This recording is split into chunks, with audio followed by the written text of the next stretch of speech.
Good going, buddy. Oh, just a dream. You have ones like that all the time. You feel even worse this morning than you did last night. You mean, why are you so tired? Too tired and down to even think? It is worrying, isn't it? You can't be a detective like this. Detectives need to be able to think. It's just that your heart has finally pumped all the speed out of your system, Buster. Time to get some more. Don't do that. Stay strong. The hangover will wear off. You don't need to keep doing this to yourself. Speed is a potent central nervous system stimulant. It kept you propped up all day yesterday, despite your debilitating hangover. How else did you think you even got up from this floor? You got up from this floor because of a holy vow you made 16 years ago, with me. To wake up exactly 7:30 every morning until the day you die. Don't be silly. There was no vow. You were high on speed. That was the only reason you got up. You can't detect without it. It's that simple. Of course, Martinez is speed central. You just gotta poke around, follow your nose. You and Speed will be happy again. You will make her come home. This time, it will be different.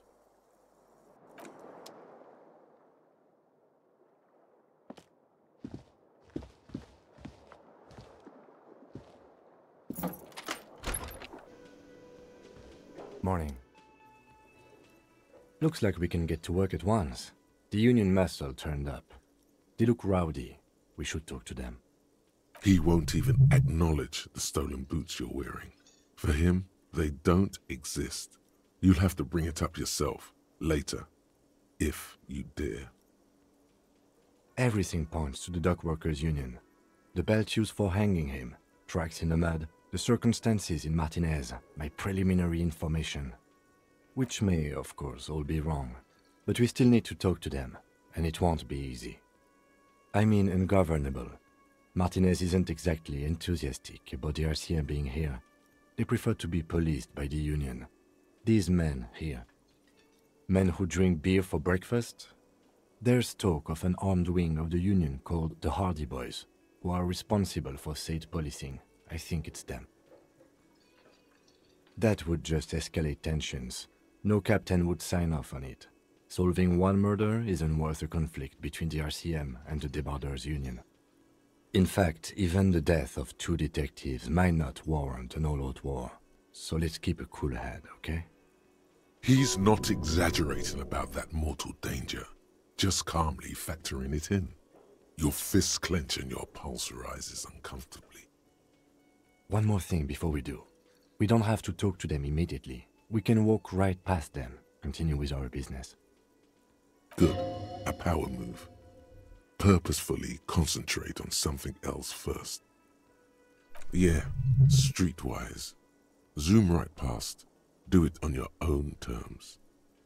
But aren't you curious to know what they have to say about the murder? They're in no hurry to leave. They think they own the place. Anyway, I leave that choice to you. Whatever you decide is fine by me.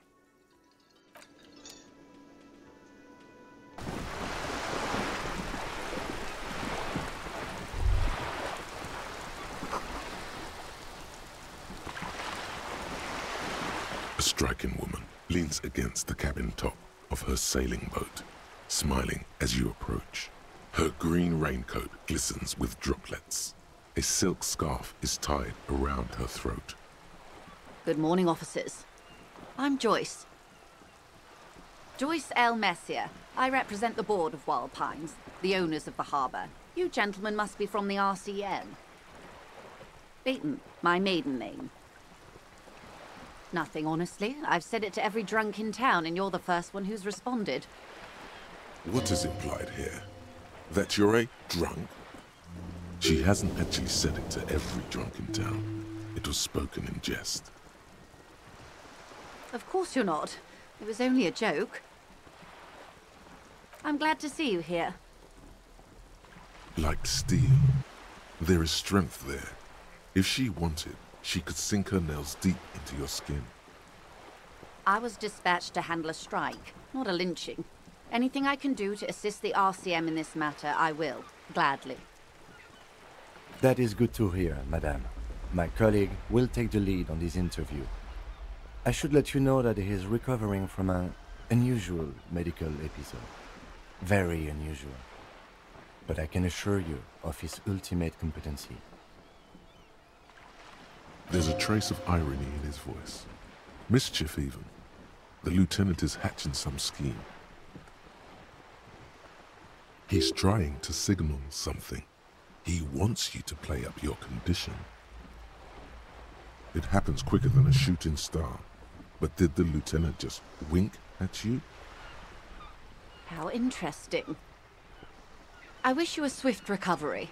In the meanwhile, you have my full cooperation, and the full cooperation of the Wild Pines group. It's hard to get a read on her precise disposition, but she appears helpful. Why, yes I am. Of course there are. We're on an archipelago. How else are you supposed to get around? There is a pinch of defensiveness in her voice, but it is playful. Yes, we are. We are on Le Caillou.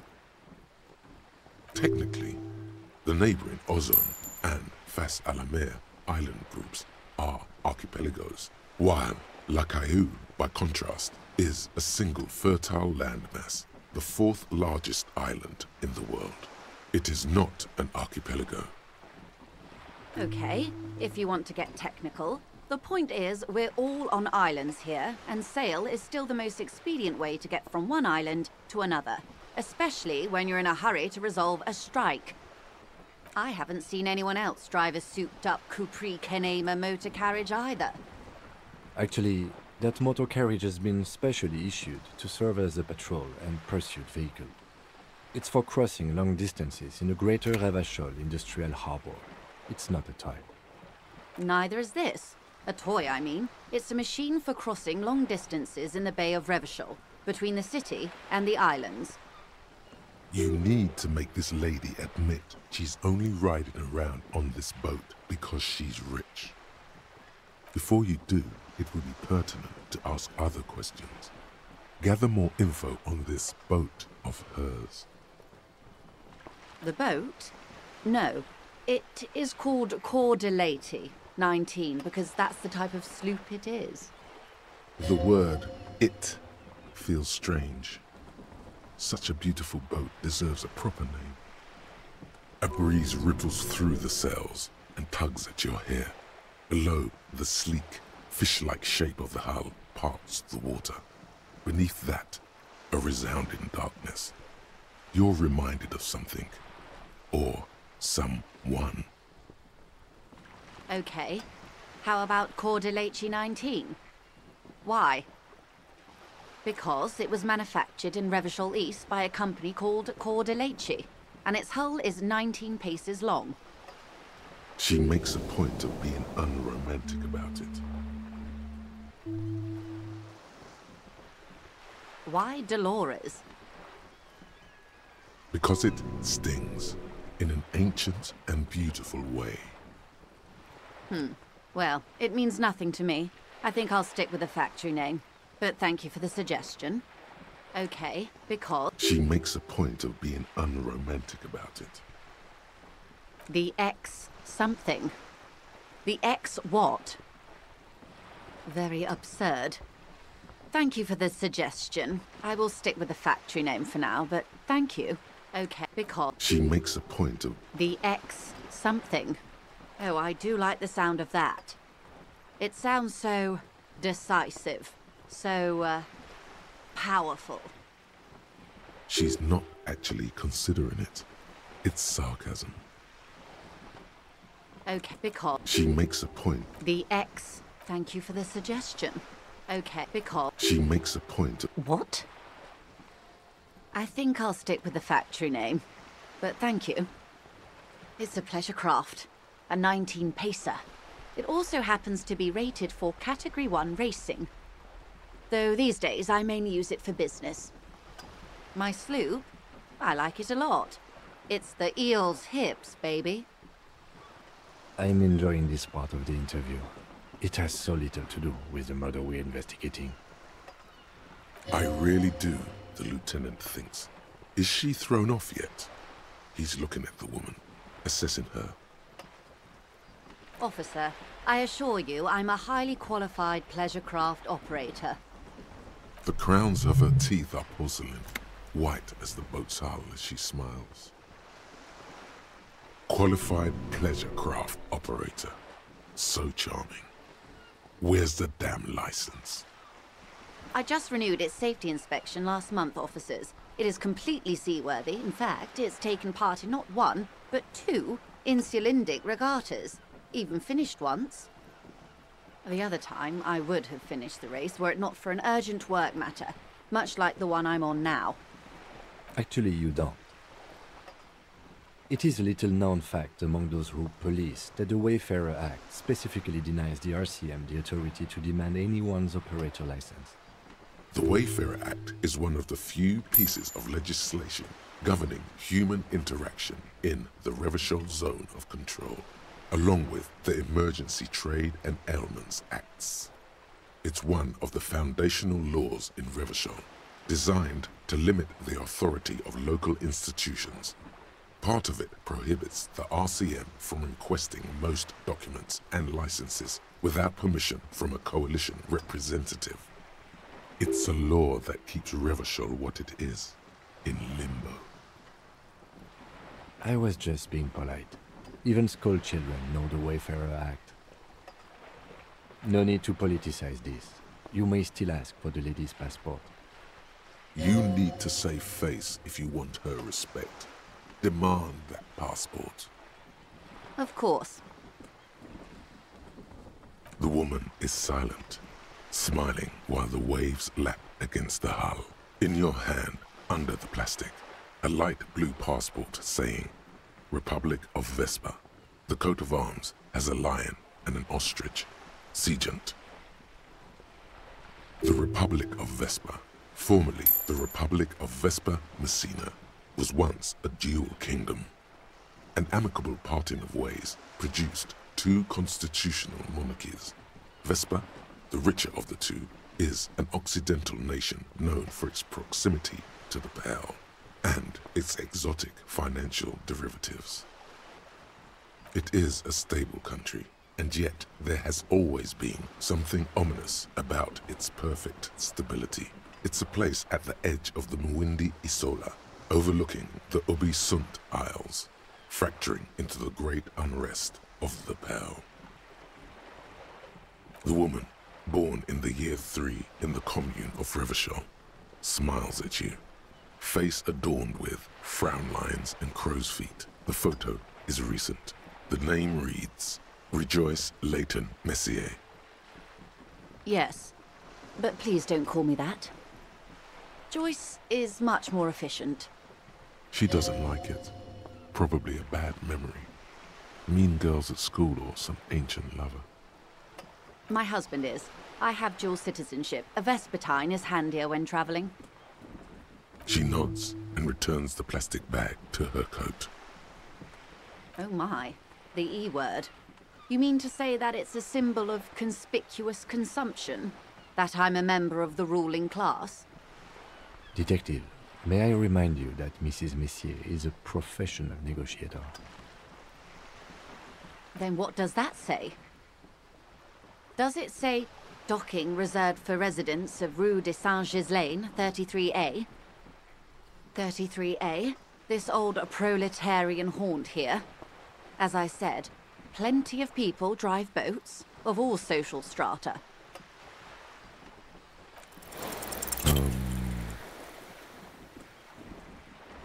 She takes a sip. Okay. Of course. Nothing happens for quite a while. As they do. The thoughts happen inside his brain. It doesn't. My, It's as if there's a tiny spinner on the side of his head and he's reeling thoughts out. Except he isn't. The lieutenant is satisfied with where this is going. Of course. Lieutenant, I truly don't understand what is happening here. I told you his methods are unconventional. Your marbles on glass, dear. Don't worry. It was quite a while ago, but I think... Yes, we were discussing my fast, large, ineluctably middle-class boat. Oh my, the E word. You mean to say that it's a symbol of conspicuous consumption? That I'm a member of the ruling class? Detective, may I remind you that Mrs. Messier is a professional negotiator? Then what does that say? 33A? This old proletarian haunt here? Yes. Anyway. Oh my. Detective, may I remind... Then what does that say? 33A? Yes. Anyway. Good. What we do. I'm afraid I don't speak for Wild Pines as a whole. It's a giant undertaking. There was a touch of discomfort there. She wants to merely represent.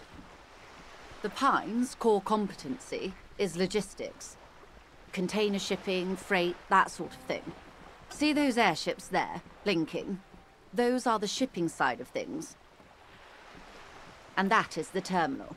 Another subdivision deals with energy, oil and gas exploration, offshore platforms. The Wild Pines Group is one of the original Revacholian Indo-tribes. Companies awarded royal monopolies by the king, the suzerain himself, centuries ago. The king is long gone, but several of the Indo-tribes remain. She enjoys talking about the company. It would not hurt to inquire more. Saint-Baptiste, LUM, an unknown entity known as Brightest Star. Why, thank you. I'm not at liberty to discuss the company balance sheet, but I can tell you that last year, the company booked more than 20 billion real in revenue. 20 billion is a large number, but the conglomerate employs 72,000 people. They all need to be paid. Then there are capital improvements, interest payments. A conglomerate the size of the Wild Pines is like a shark. If it stops moving, it will die. Then what becomes of those 72,000 families? It's a tremendous responsibility. They started as an exploration and cargo fleet conducting trade between the Samaran and Insulindian Isolas 250 years ago, when pine ships explored the South Seminese and charted Lomantang on behalf of the suzerain. Centuries of care, deliberation, and madness have gone into this endeavor. Vessels pass through the great unrest to re-emerge with apricots in tow. The logic of the system is totalizing. It's taken everything from its employees to build it. You know more than you let on. Certainly it helped, but most of the original Indo tribes have failed, or been absorbed. To survive, Wild Pines had to grow and adapt. No suzerain did that. You mean aside from being the terminal's legal owners, who are responsible for moving 8% of the world's cargo? There are no minor cogs in the system. Each terminal must be accounted for, lest the entire system break. Every hiccup in such a system means thousands lose their jobs, the world over. I'm here to assure that doesn't happen. With your help, hopefully, says her warm tone. What we do. There was a touch of discomfort. The pine, and that. The Wild Pine. She enjoys talking about the company. It would not hurt to inquire more. Saint-Baptiste, Ellie. Why, thank you. I'm not at liberty to discuss the company balance, and to think there are years when the group books losses in the billions. Wild Pines employs 72,000 people, all of whom have families that depend on their salaries. It is a tremendous responsibility. She nods. What? There was a touch. The part and that. The one she enjoys talking about. So why, thank you. I'm not at liberty to discuss the company balance. Yes, past a certain point, numbers begin to seem imaginary. But they are quite real for the 72,000 employees who depend on Wild Pines for their paychecks. A conglomerate the size of Wild Pines is like a... She nods. Everything. Right up to, but not including, trade secrets. First, you'd have to repeal the Emergencies Act of Trade in Aliments. That gives me the right to silence. It's quite the octopus. The octopus that straddles Revachol. The Emergencies Act is the cornerstone of post-war Revachol, inseparable from the world it created. Good luck is only kept in place by the vested interests of half the civilized world, including your own. What the ma'am means is that the Emergencies Act and the RCM both get their authority from the coalition government. You'd be shooting yourself in the foot, in other words. Did someone say, shooting yourself in the foot? I imagine a man like you can take quite the lashing. But I believe we were talking about the strike. First... The octopus, that's... Why? By throwing off half a century of foreign domination under the coalition. Unfortunately for you, the coalition also leases you the right to police West Revachol. You'd be shooting your... Did someone... I imagine a man like you can... First... The octopus that straddles Revachol. I am glad you see it that way. To repeal the act would mean repealing the coalition government. You'd be shooting... Did someone... I imagine a man like you can take... I believe the official title is Senior Labor Negotiator. In practice, I'm a grocery clerk. I relay the union's demands to Wild Pines and return with Wild Pines' counteroffer. No way. She's more. She can make decisions. And how are the talks going? They're not. That's the problem. The union stopped all negotiations a week ago, after that awful lynching took place. Wait. She just admitted that the lynching and the strike are connected. Now they won't even let me into the harbour. There's a 2-meter-20 racist behemoth blocking the gates. Oh, so you've met him. Has he beguiled you with his inane theories? My colleague has his peculiarities. Let's not go into this particular one just yet. Of course.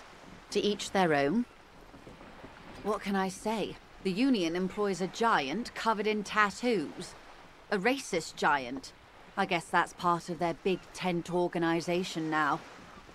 Yes, I believe there is a connection. But that's a subject for later.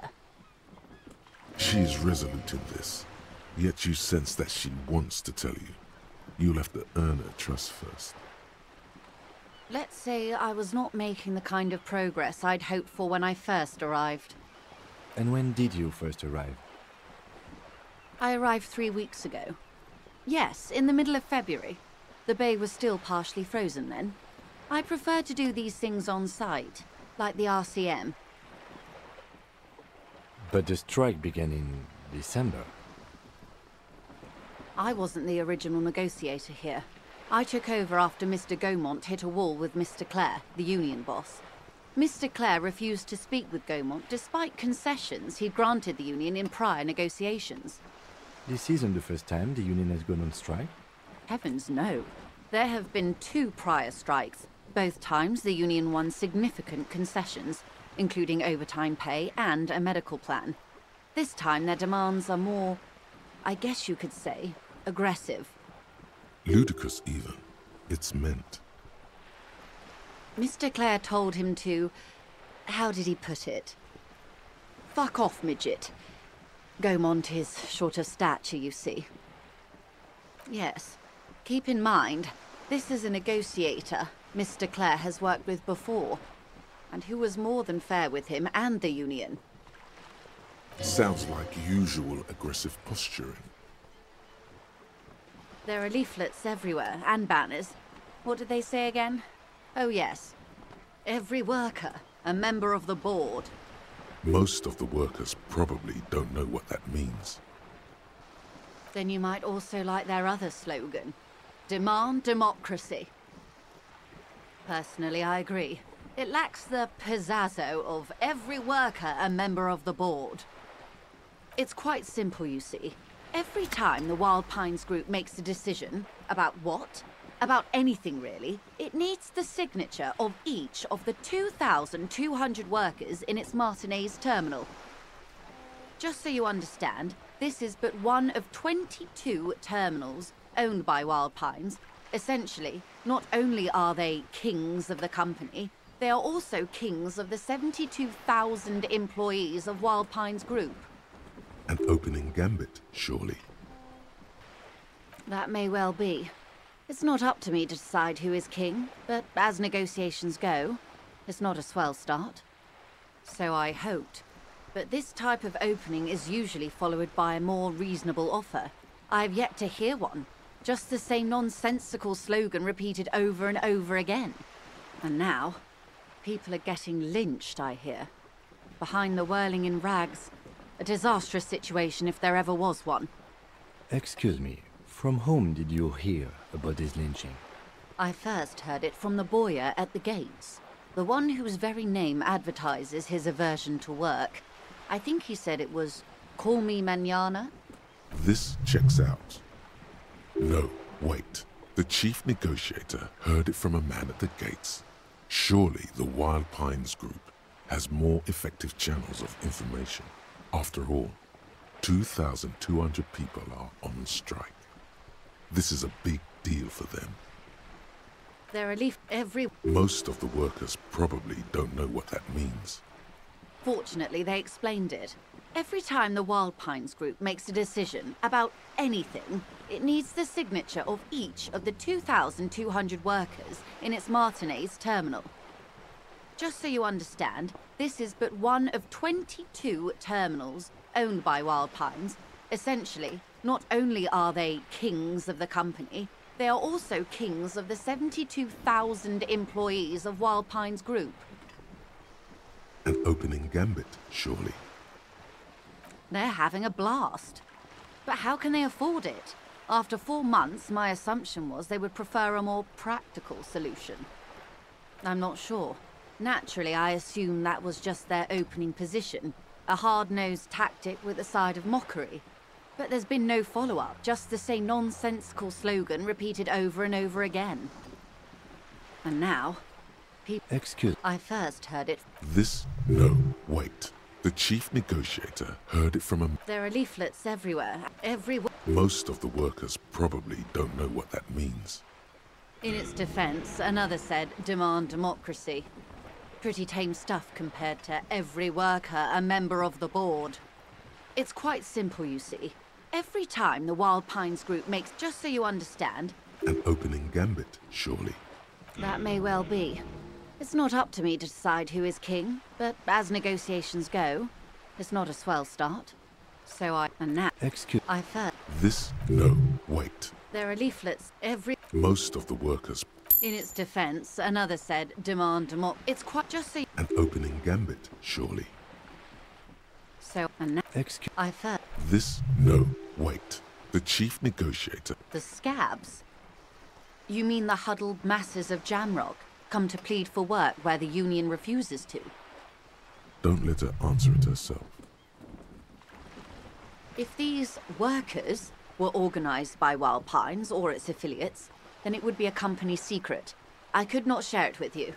Not yet, at least. It's implied. She's open to discussing this matter with you at a later occasion.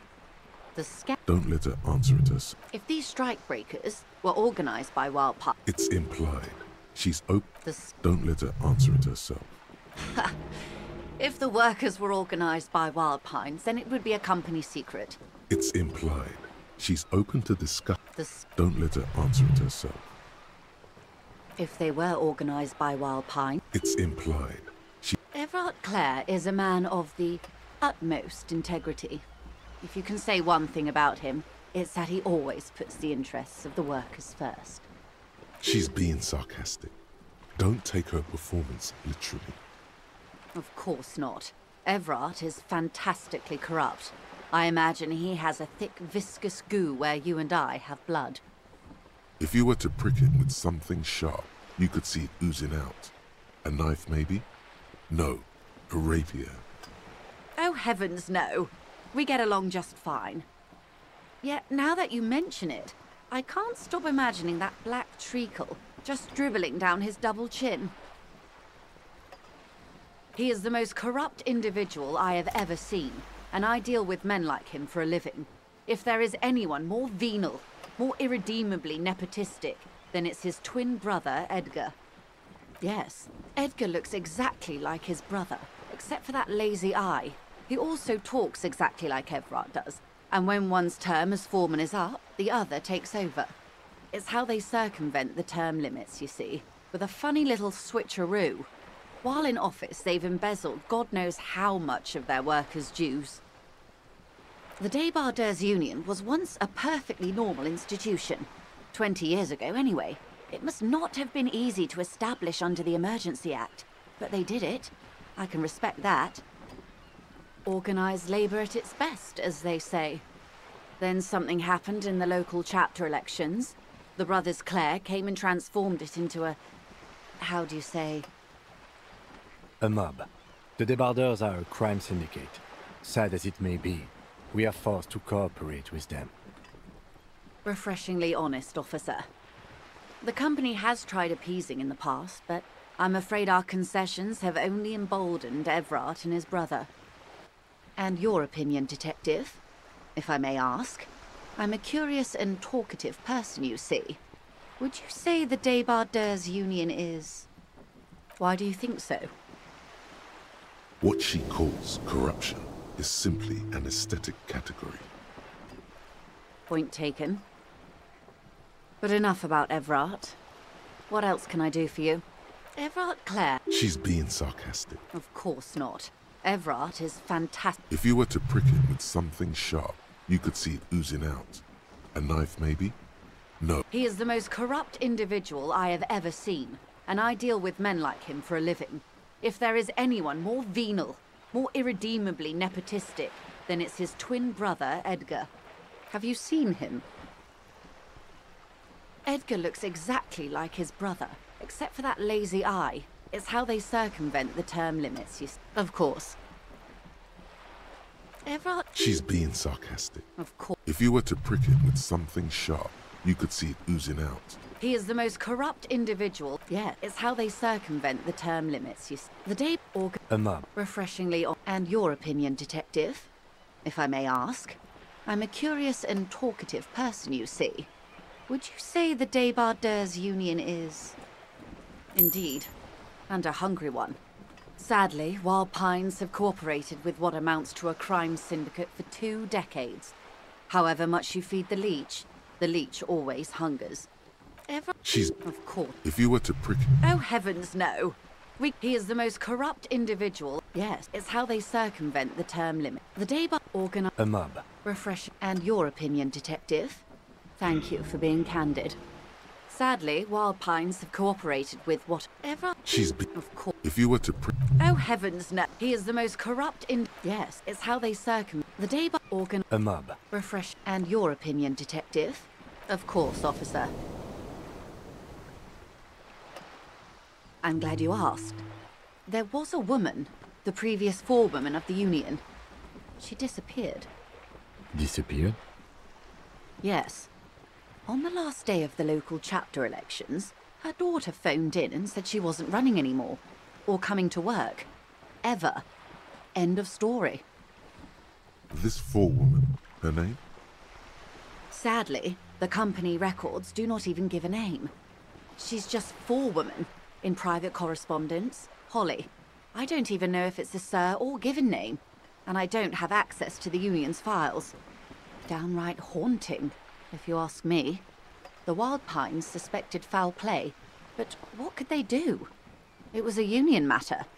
The point of the presentation is, these kinds of things happen around the Clares. Watch out when you're dealing with him. Thank you for your concern, ma'am. We'll be just fine. I'm glad... Disappeared? Yes. This forewoman, her name? Does it? The company suspects foul play. The point of the present... Thank you for your concern, ma'am. I'm glad... Disappeared? Yes. This forewoman, her name? Indeed. The point of the present... Thank you for your concern, ma'am. We'll be just fine. Of course. How else can I help? Quite a few things, I'm afraid. Worry lines crease her forehead, but it's more than worry. In her eyes, a hint of, is that guilt? The information I'm to share with you includes sensitive trade secrets. For the sake of my employer, I have to ask for your names and badge numbers. Of course, ma'am. We should have introduced ourselves. I am Lieutenant Kitsuragi from Precinct 57. And this is my colleague from Precinct 41, Detective Dubois. I'm afraid Harry doesn't have his badge at the moment. I hope mine will suffice. Oh, and what happened to yours, Detective? Awkwardness washes over the conversation. The woman doesn't like this turn of events. 'Twas stolen by some artist, surely. Best to pin the blame on them. Everyone knows you can't trust artists. Everyone knows you can't trust artists. They're nearly as bad as clowns. You mean someone stole your badge? I don't, in fact.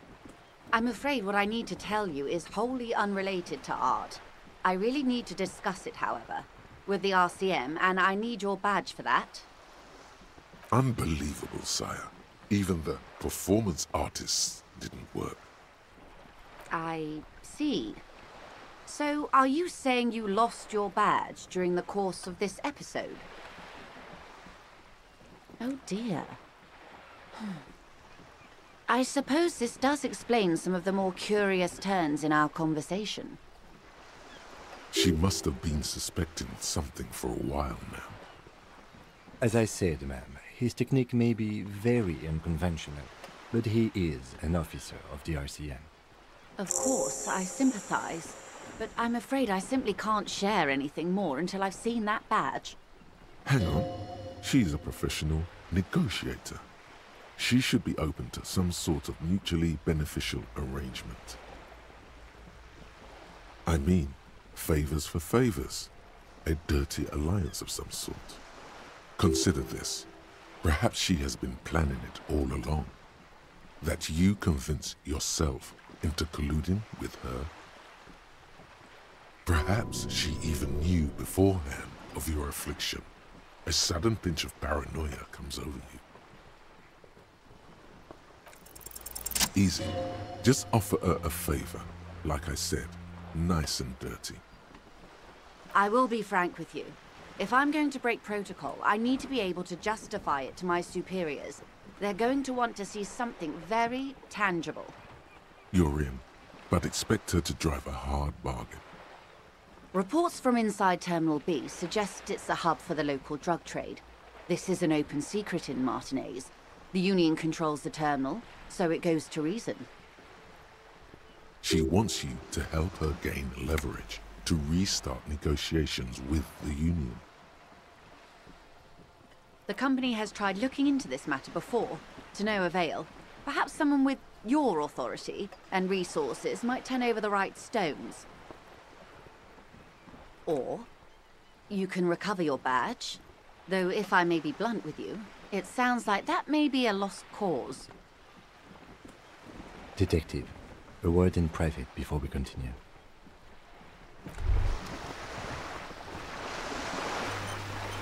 It's clear you like the hard stuff, Brota. Evening falls. The time has come to take the vow. The vows are blood and flesh.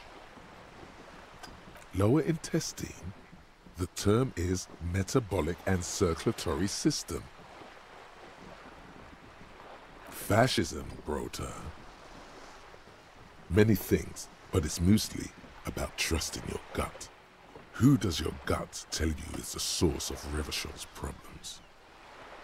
Yes, them, but also women. Women, men of war. You don't like them. They're insane. Their idiocy needs to be scrubbed off this world with rubbing alcohol. Woo men need to go back to the fucking kitchen. That's what fascism boils down to.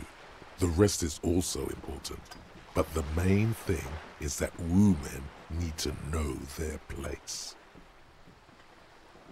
Feminists, No, it can't be. Not you. No one believes this.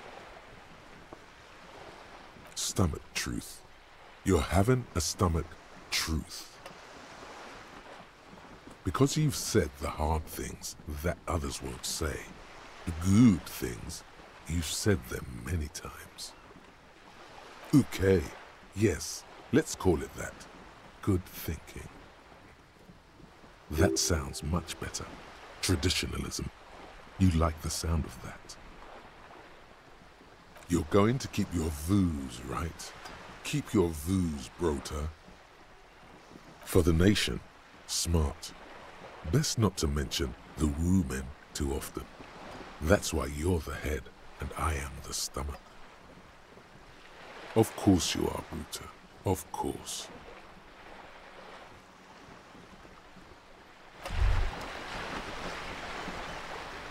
Wow, you work hard. Oh, yes, you hustle. You're a provider. It's tough out there, but you keep it real and provide. Oh yeah, like a horse, a workhorse, for hard work. Look at yourself. You're a human pedometer. You must have walked 200,000 steps down cracked asphalt, mosaic, sand, and linoleum after you re-emerged. That is the sign of a hustler who never gives up. The world is harsh and people are evil. You didn't make it that way, and you won't let it break you. You ride. A little. You make money. You got gills, baby. Got those black papers with the faces of the innocents on them. You bring in the Franco-Negros and the Solas. It ain't easy, but you do it. Day in and day out. You didn't make the rules, but you won't lose. You're a cop, and a sprinter, and a money printer. Sure. And has it been easy? Is life easy? Have you not gone into cardiac arrest? Are you not about to have an anxiety attack or shoot yourself in the mouth? But you still hustle 24/7, ride or die. Now, ask yourself, are you rich? Get out of here. You're a pauper. You work harder than anyone. Almost rode yourself to the grave, and you're still practically a hobo. Why is that? The Guardsman has set himself up one of those self-replicating money structures. You should learn from it. Don't play the victim. Think hustler. Think with your head. Boo-hoo. The system is broken. The establishment is keeping me down. That's not the fuck yeah attitude you're used to. What is this? Why are you so poor? Look, the immigrants are cool. The immigrants play cool music. Everyone likes them, especially the women. Don't hate on the immigrants. They've got nothing to do with you living under a boat. That's right, 100%. Fucking G-Man's got his jam-covered sticky fingers in your pocket, stealing from you every time you buy, sell, walk, talk, fart, so much as sneeze. Our tax is almost non-existent in the Gossamer state that is Revachol. You and I both, but they got those indirect modes of taxation. Sales tax, excise duty, extraction tax. This tax that doesn't even have a name. Plus, there's the stuff people in other countries pay for that makes them ask for more money from you here. The Gossamer state's a myth. In total, the coalition government is taking 98% of all your money. What are you not sure about? They're milking your nipples till they bleed. Can't you see? Aren't you sick and tired of having bloody nipples? It's all about the tax issue, hustler. No other problem in the world is as pressing as top marginal tax rates. And don't you fucking forget it.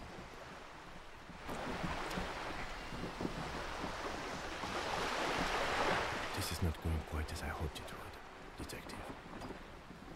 Honestly, I was expecting you to use your unorthodox technique to keep her off balance, and not volunteer us to be her henchmen. This woman is running circles around us. She might have known about your misplaced badge all along, or she's simply an adept improviser. Either way, we've played straight into her hands. He doesn't let it show, but there is a limit to how much the consequences of your unprofessional behavior can cost the investigation. Maybe this is all her plan. She might have heard about you. I'm sure you will, Detective. I wouldn't go that far. Her reaction did come off as sincere to me. I think she's just quick to adapt. She's a professional, after all. Yes. Knowing this does not really change our position, however. No. If there is reasonable suspicion, we must investigate. Otherwise, she could claim we are siding with the Union, or that we are on their take. We'd never hear the end of it. What I propose is, we ask her, then we investigate, briefly. But do not share the outcome of this investigation with her. We tell her it's done and demand for her information on the lynching. Oh, that would be fantastic, but do we have the time? The world is large and your badge is 8 by 6 centimeters. The situation might have changed drastically by the time you locate it. Time is of the essence. You could request a new one from the station, but that would literally take months. You're back. Good. What can I help you with? It's quite straightforward. Someone is using Terminal B to smuggle raw ingredients from the Samaran Isola into Revachol with the Union's blessing. Wild Pines has suspected it for years. Ingredients for what, ma'am? Meth and dextroamphetamine, GBL, and various synthetic psychedelics. Honestly, it might be quicker to say what you can't make from the stuff. Shit, yeah, baby. It's the party pipeline. Why would you want to shut that down? I assure you, officer, these are not the sort of parties you'd want to attend. She has no idea what kind of parties you've been to. Yes. After they clear the terminal, we lose track. The actual production is taking place at various sites in and around Jamrock Quarter, north of here. Wild Pine seems to be well apprised of the local drug trade, ma'am. Do you mean to say the Union also produces the product? Sells drugs, I mean? We're in logistics. It's our business to know. And no. As far as the company knows, the Union does not produce it. They transport the ingredients for a cut. Yes, but you won't get anything out of Evrat and the Dock Workers Union. Still, every chain has its weak link. The handoff. The motor lorries at the roundabout. Precisely. Someone needs to move the ingredients from the harbour into the city. Once they reach Jamrock, they're distributed to a network of local manufacturers well beyond our grasp. But in transit, they're vulnerable. How convenient that they're stranded like beached whales at that roundabout. Perhaps you've noticed that a number of lorries are tangled in a traffic jam at the roundabout just now. Interview the drivers who are still hanging about. One of them might be waiting for a crucial shipment. Her irises are light green, like the river Esperance in bright daylight, upstream where it's clearer. I'll be explicit. If you find this driver, I will share company secrets with you. Uncovering Union secrets could also give you an upper hand when dealing with them. You'll be indebted to her, in a way, but one step ahead of the Union in another. We did. On more than one occasion. Apparently, there's some sort of inter-precinct disagreement about whose jurisdiction this area falls under. We know the company has launched its own probe into the Union's alleged involvement. We also know it's come up empty. It's not just the RCM. No one's been able to find any hard evidence. Well, here's your chance, officers. No. We asked East Motor Track to raise the drawbridge. The road company is a partner of one of our subsidiaries.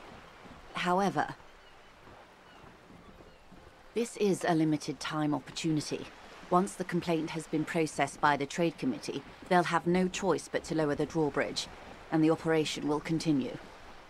Thousands of litres of raw ingredients will pour onto the streets of Revachol. Not the east across the river, but the west. The vulnerable, the weary. A cold breath rushes in from the bay, making its way down the alleyways and potholed streets. From Martinez to Jamrock, in the traffic you hear the clinking of glass vials, concealed beneath tarpaulin. Or is it just your teeth chattering in the cold? A lot of it. It comes in from large Samaran factories in South Safre, Sigai, and Sinyao. The literage they must get from this terminal alone must be oceanic. Well, at least this solves one mystery. What is that, Lieutenant? Why I had to call East Motor Track and beg them to open a drawbridge for me. I'd wondered since I first drove in, on my motor carriage. I am sorry for the inconvenience, Lieutenant Kisaragi, but we need them trapped here. This is a unique opportunity. I'm sure you understand. How do you think they're financing this strike? There are thousands of unpaid dock workers going strong for the 4th month straight. There was a shakedown of local businesses preceding the strike. Many were squeezed to bankruptcy to fund it. With all due respect to these desert cacti, the contents of a few cash registers cannot provide for 2,000 men. The local businesses can scarcely provide for themselves. Precisely. Smuggled out of that very gate at night, most likely, then loaded onto lorries and driven to Jamrock. You simply need to find one driver who will open up to you. It sounds like she tried looking into it herself, though she's clearly not the type your typical lorryman would confide in. The two might even be connected. Or not. Though, if you have evidence to the contrary, I'm eager to hear it. As eager as I am to share it, Lieutenant, once the job is done. Yes? Excellent. According to my reports, there are at least 3 lorry drivers lingering near the roundabout. Hopefully one of them will know something. It may come to nothing, or it may just blow the case wide open. I can keep the drawbridge up for a few more days at least. You should have the time you need. In the meantime, let me know if there's any other way I may be of assistance. A waft of flowers and caramel reaches you where you're standing. Of course, Detective. Take care. You're back. Good. What can I help you with? This reality? Yes, reality is your side case. An experimental side case. The aim is to gain a deeper understanding. How truly curious. A sort of philosopher detective. Aren't all? Yes, all of them. Except the ones who are philosophers. Actually, I've heard the analogy made by a blindingly modern school of philosophy called Karpari. It may not be as far-fetched as it sounds. Are they now?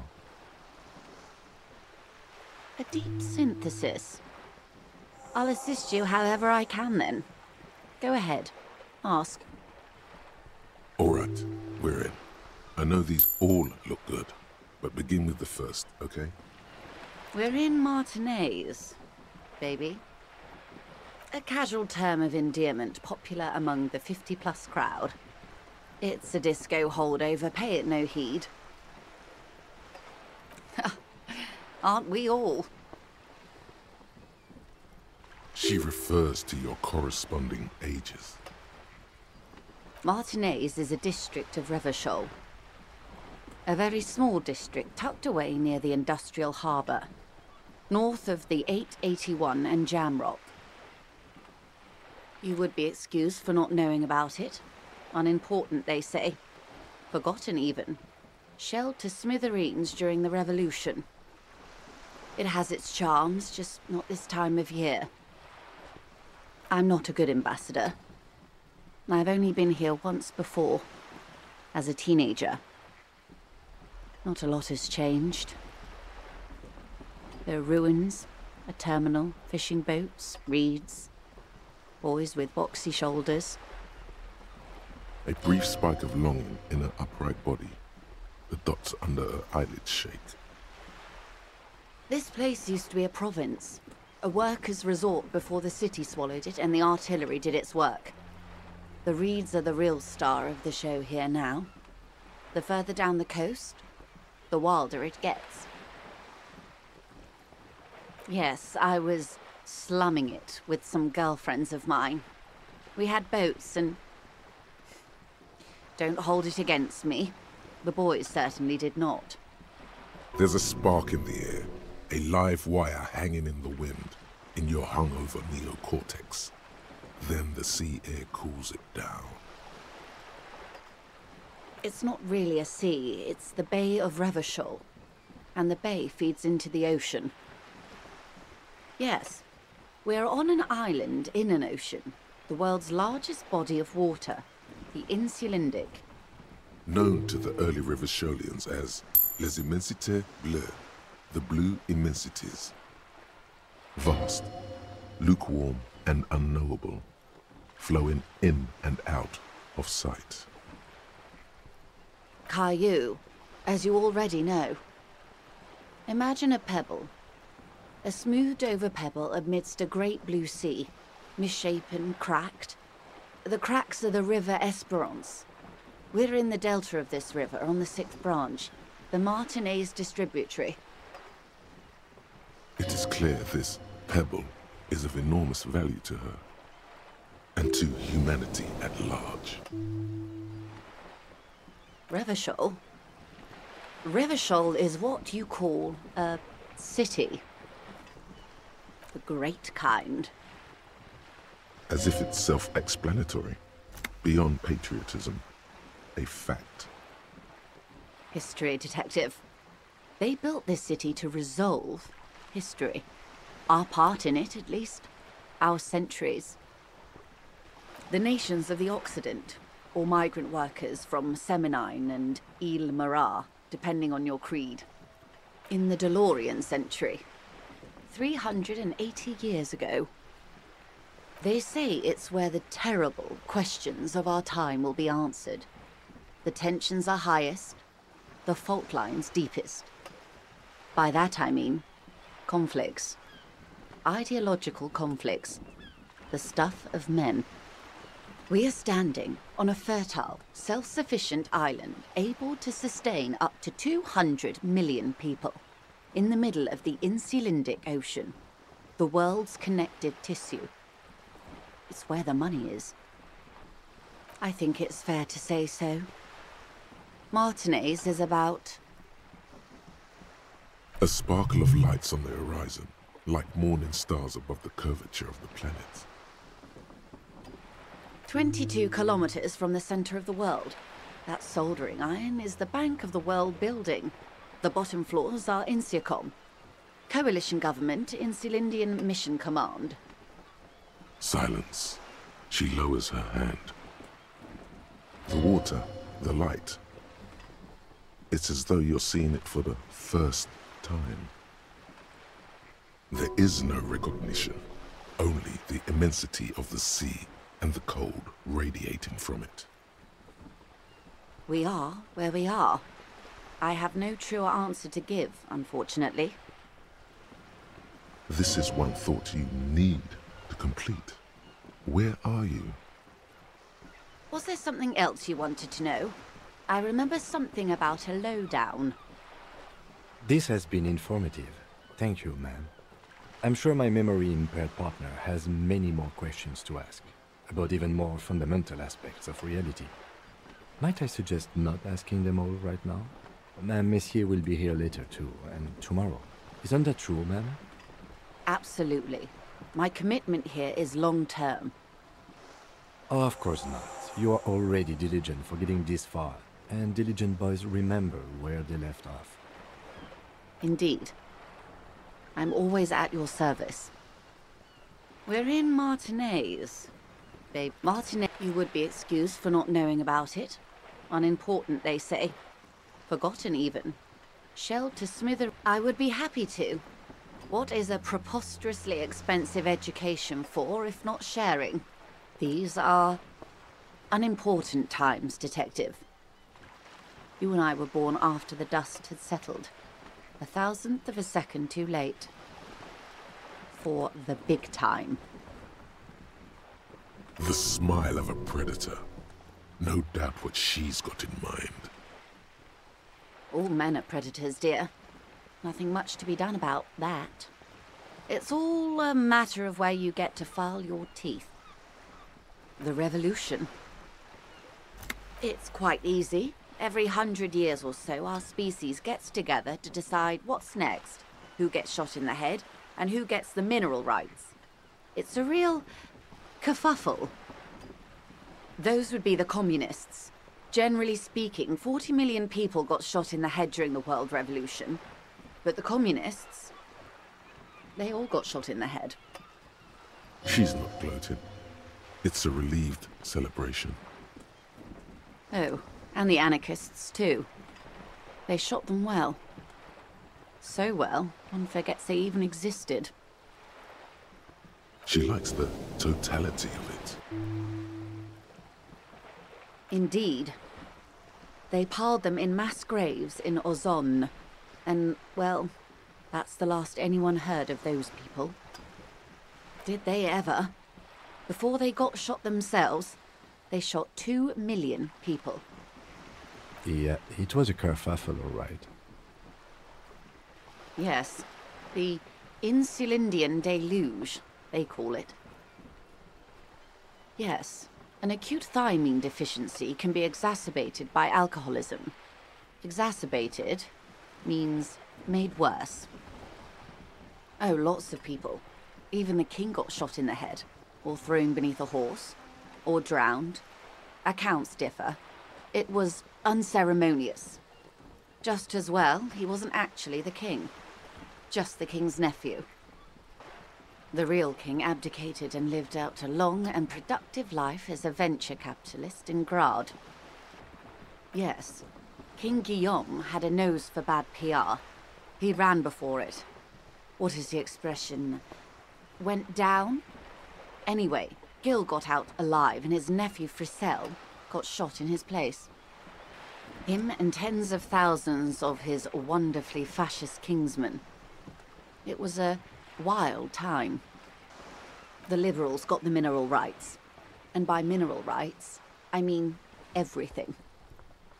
Liberals are usually middle-class people, Detective, or the remaining gentry, the beneficiaries of the pre-revolutionary arrangement. Some were rich enough to stay with the Constitution, with monarchy. Big mistake. Others bet on the revolution. They were called the ultras, or ultra-liberals. They fared well. They didn't win so much as survive. We were the last ones standing when the war ended. Everyone else got shot in the head, remember? We.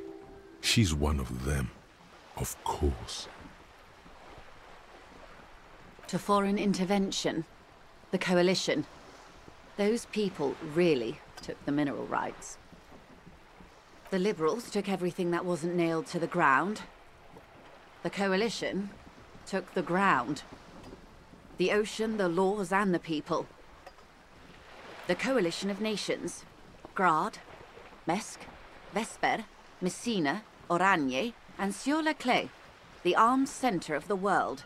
They landed here and ended the revolution. It was the moralist thing to do. There is bitterness in her voice, tempered with understanding. She is critical, but ultimately understands the cause. The moralists believe in keeping everything exactly the way it is. They believe in mineral rights, and not shooting people in the head. At least not in the same manner and volume as the others do. They are the long-standing provisional rulers of Revachol now, the coalition government. The rulers of Revachol, and also the world. These guys are strong. This is their zone of control. They embolden the RCM with crumbs of the same law they took. Technically speaking, you are a moralist. The color of moralism is blue. The official motto of Moral Intern, or Moralist International, is a blue forget-me-not, a piece of grey sky. Unofficial. For a moment, there was hope. Of course. Not easy to be moderate about head shooting in your line of work. Rooty tooty, pointy shooty. That's the way of history. The turn of the century revolution? Don't answer it. It's a trick question. The revolution began in '02 on the Isla of Grad, though by the end nearly the whole world had gotten involved. It wasn't a who, but a what. A pandemic of Zarat, a particularly virulent prion disease, which the authorities in Grad proved unable to contain. Then Mazov came along and overthrew the government. It made people overthrow their governments. Of course not. It was a highly infectious microorganism that destroyed brain tissue. The actual causes of the revolution were material. The pandemic only provided the spark. It was a funny time in history. They discovered transistors and rock music, but they didn't know anything about prions. Nobody did. From Revachol and Grad? Not far. The world managed to cauterize itself. Mazov's government was overthrown in '08, and the coalition crushed the Revachol commune 2 years later. It was the end. Why? You and I, officer. Our lives in the zone of control. Something tells you her life and yours are not that similar. Maybe it's because she has a boat and you have that necktie? A pair of pants? No doubt. But we share the same time and position on the planet's crust. That counts for more than you think. A city-state divided into free market zones under the everlasting interregnum of the Coalition of Nations. And you, of course, the citizens' militia. The clatter of typewriter keys fills the main hall of the reappropriated silk mill. Precinct 41. Chad Tilbrook presses enter. Outside, Officer Elfboy Williams slams the door of an armored motor carriage. The zone of control is the third incarnation of Revachol, after the failure of the suzerain and the commune. Modernity. They developed the marvels of the inter-Islary communication, telematic milieus, radiation, colored plastics. Meanwhile, in Revachol West, the aftermath continues for the 5th decade. 51 minus 8 equals 43. Time flies. The 20s saw a decade of urban war, west of the river leveled, offshore platforms in flames. Still, it's regarded as an improvement on what came before. '08 to '19 was simply hell. The 30s? Things settled down in the 30s. Revachol East transformed itself into the world's largest tax haven, with the international community's blessing. For the first time in a long time, it seemed like things were going somewhere. Then you happened. Your youth in the 30s. All that untaxed income must have fueled the new. That can only mean one thing. Yes, and quantitative easing. It was a market mirage, unfortunately. The 40s dispelled it. An Isla-wide hangover, you might say. So, here we are. Welcome to reality, baby. From the looks of it, the Fifties haven't been much better for the zone of control. You can see it in her eyes. Days slipping away. I've no right to be dissatisfied. This shirt is Barbara Muscova, this raincoat is impervious to rain and is guaranteed for 100 years. My daughters will wear it. No, it's just... We could have had so much more. Every one of us. If only we'd played it right. Good question. What would you have done differently? No, her first. And I asked you, past-less detective of the Citizens Militia, what insight has acute encephalopathy given to you? Here's some wisdom, lady. Say the death thing. A cold creeps up your spine, reaching its tendrils up your neck, toward the back of your head. So a quarter of humanity simply lost their minds. And how would you stop a prion, a complex folding protein, unlife, with a technology 50 years ago? The wind stops, and for a moment, there's silence. The charge dissipates into the dark water. All is quiet on the Martinez inlet. A dog barks. A gunshot echoes off the walls of some distant building. A woman's voice. There is peace in the heart. Good hygiene. Really. A very moderate solution to an extreme problem. It's those sort of half measures that doomed the authorities in Grad. When they failed to step up, Marzov and his party stepped in. In this particular case, maybe a more robust state response might have been appropriate. Opinions expressed here do not reflect the official position of the RCM. And what is your official position, Lieutenant? There is curiosity there that goes unnoticed. Kim takes a step back, absent-mindedly. My position, ma'am? My parents got ripped to shreds in the revolution. I would have gone the same way. I was saved by being 2 years old. That's my position. The abattoir. Understandable. Good question. No, her first. The cold runs down your spine as you say the words, like a small electric charge that seeks grounding. I see. A tenth of humanity. The key of history is in the lock. Keep turning at any cost. The wind stops, and for a moment, there's silence. The cold, a dog barks. Capital is past. Past? That's what de Briever, the leader of the Communards, said, before she got a bullet in her head. Don't get me wrong. Capital is finished. But understand this. Its end won't free anyone. It will only lead to more suffering. Opinions And what is your... There is curiosity. My position. Understandable. Good question. No, her first.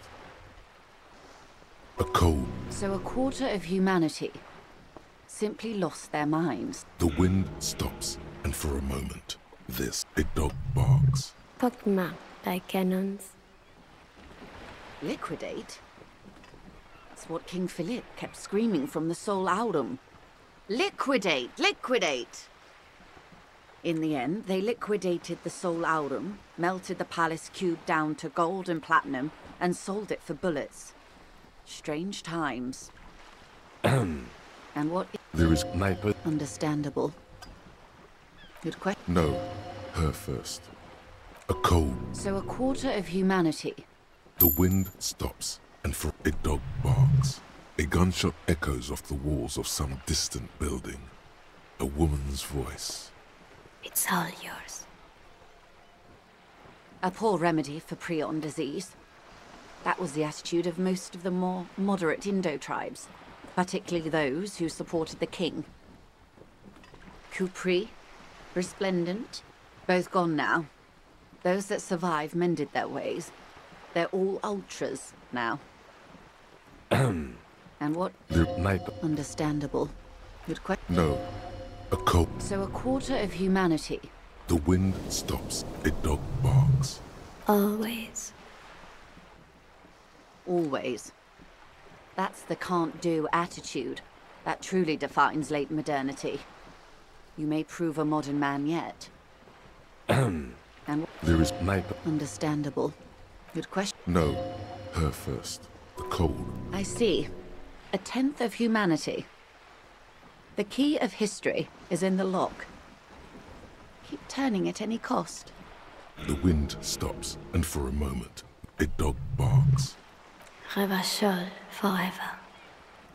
Forever?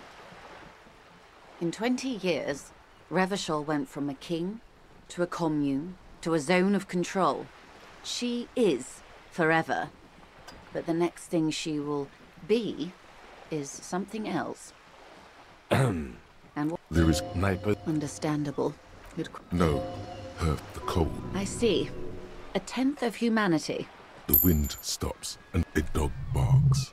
It's all yours. All yours.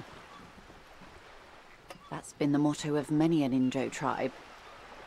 There is something clarifying about that strain of ultra-liberalism. Believe it or not, Wild Pines isn't even the most notorious example. That would be Saint-Baptiste. You can go quite far with that attitude. And what? There is Understandable. Good question. no. Her first. The cold. I see. A tenth of humanity. The wind stops. A dog barks. The age of man is over. Over. That's entropilism, the very height of late modernity. Evacuate this world. You may prove a truly modern man yet. And what? There is curiosity. My position. Understandable. Good question. No. Her first. You and everyone else. But that's got nothing to do with preventing the revolution. Ah, well. What was, I guess. They are what they are. Who knows? An afterbloom may yet come. Anyway, enough sentimentality. Is there anything else you want to know? Not so fast. Who is she in all this? Ask her who she is. She owes you an answer.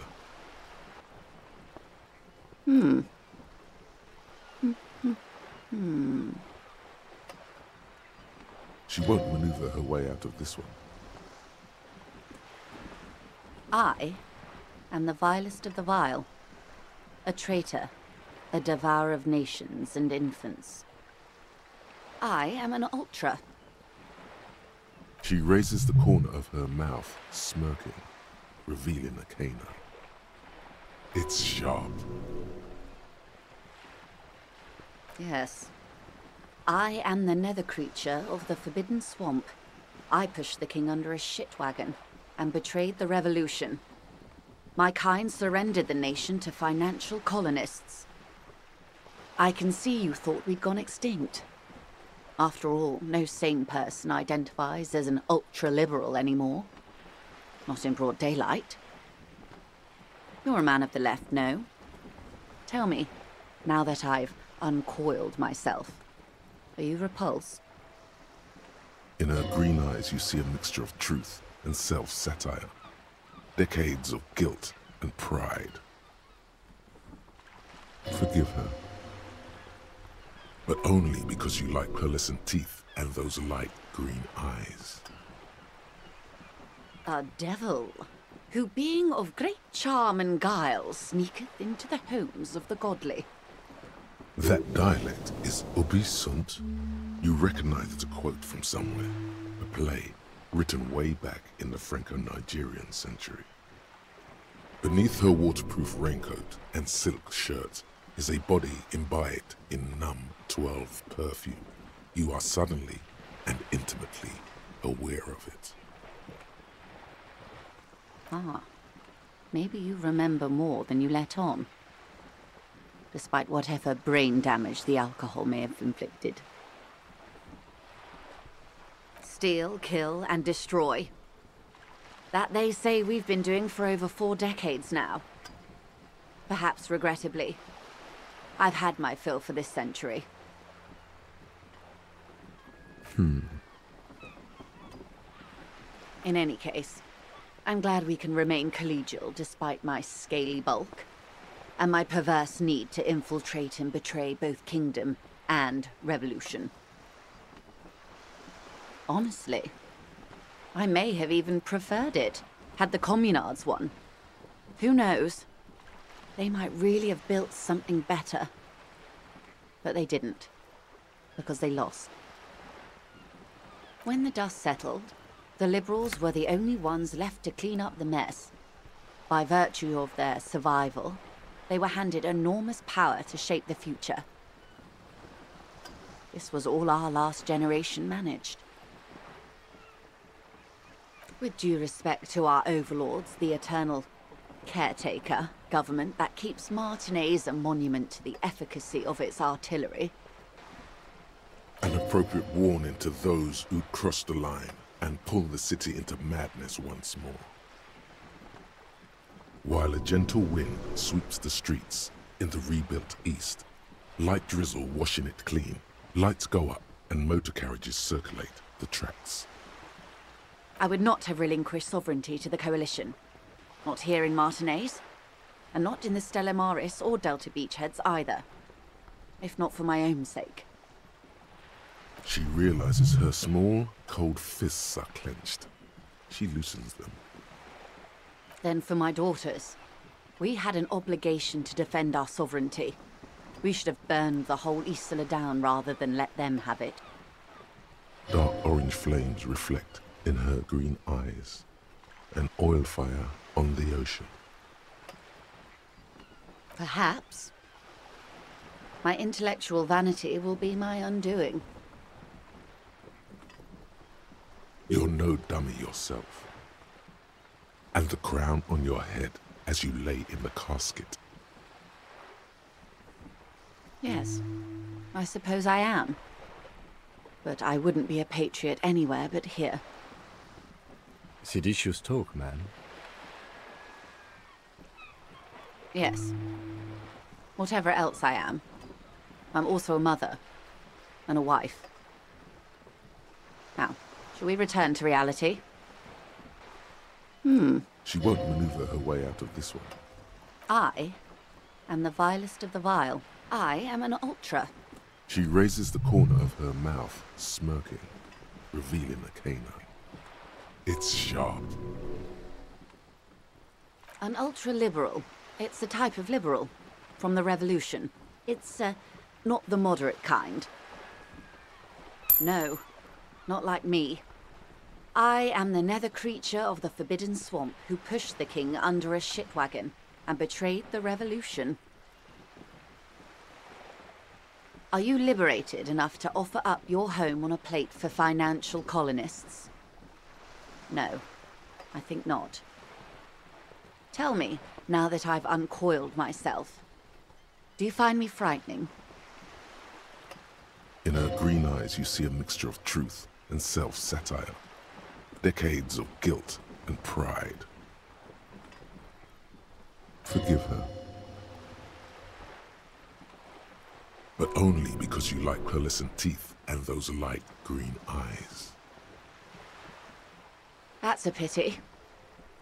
I hope we can remain collegial despite the fact that I'm a high priestess of the capital. Don't take it personally. It was only business, as they say. Honestly, I may have even preferred it, had the communards won. Who knows? They might really have built something better. But they didn't, because they lost. When the dust settled, the Liberals were the only ones left to clean up the mess. With due respect. An appropriate warning to those who, while a gentle wind... I would not have relinquished... She realizes her small, Then dark orange flames reflect. Yes. Whatever else I am, I'm also a mother. And a wife. Now, shall we return to reality? A bird? A sphenicid? A flightless bird of the polar regions? Some sort of krill hunter? No, wait. You're an ancient ruin. A symbol of hubris and decay. Half submerged in some salty sea. Of course you're not, my dear. I'm just terrible at guessing games. Ah! This is the pier of Rue de Saint-Ghislain, 33A, where the tenants have been kind enough to rent me a slot. Or two. A pre-revolutionary tenement. Old buildings are called tenements, you see. And new buildings, bâtiments. After les bâtiments nouveaux. But 33A and 33B are not nouveaux. They're old. This one used to be 8 to 10 stories tall. A real high-rise by the standards of the last century. Built to mirror the skyscrapers across the bay in the Delta. That was before the war, of course. Mostly the urban middle class, I believe. This was once primo real estate, before the cannons lopped 4 or 5 stories off. Splat, splat. You could be wrong, but from here it appears as if she's running the brush across her throat in a soaring motion. Wonderful. The girl in the old lady rags. Looks like a sullen and rebellious member of a teen infraculture. Yes, you and I belong to the supraculture. We're common, the herd. The music on the radio, the food in the chain restaurant, those are all too popular for the girl in the old lady rags. She prefers a fantasy world, an infraculture with its own dress code and vernacular. It is an illusion, I'm afraid. There is no refuge from the supraculture. Young people who dye their hair funny colors and wear old people's clothes are stupid, and their little rebellion is self-defeating. All right, what next? Suddenly, you're not so sure you're part of the supraculture. And what would that be? I can see that, yes. I dabbled in those dark arts myself, not so long ago. I assure you, it was a thoroughly supracultural phenomenon. All permeating. Downright mandatory. Nothing infra about disco, baby. Those days are long behind me. And even in the early 30s, I would say I was more of a new girl. Disco was a minor, but still enjoyable facet of the whole thing for me. The new, a cultural era, and the name of the decade it ravished, the 30s. It came out of post-revolutionary revival. It was ultra-liberal. It involved lots of partying, as you might imagine, and champagne-coloured everything. By the looks of it, that would have been when you came of age. Now, wasn't it Guillaume Le Million who said, if you can remember the new, you weren't there? Ah, yes. This is not very central to reality, is it? I can't be 100% sure, but I believe he died due to complications from venereal disease. All of them. All of them. You can't get a venereal disease from that, can you? I'm afraid no. But then again, one can't be entirely sure. It's all part of his mystique. Ask someone else and you may get a more champagne-coloured take. Anyway, what other basic facets of reality should we discuss? It remains a mystery what you mean by this something close. This isn't about you. It's about reality.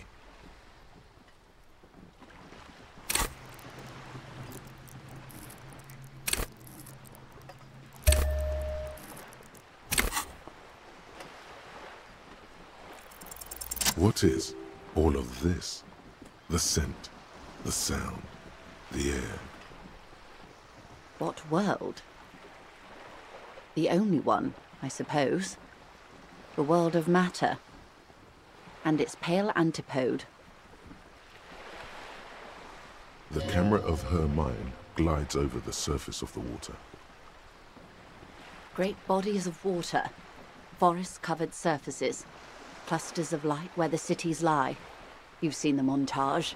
We all have. This world is enough. It must be. This is the greatest and the kindest arrangement the atoms had in them. A frisson lifts the hair on the back of your arm. Wind sweeps the surface of the bay. The world is a suzerainty of Revachol. There is a term of endearment they coined for it in the DeLorean century, when humanity was high on this world, discovering more and more of it, these archipelagos included. Elysium. It does. There are those who would call it hell. A term of hatred that originates, like many such things, with the Mesk petro-fascists. Oh, you want a picture of the world? There is no complete set yet, dear. They're having some trouble reaching orbit.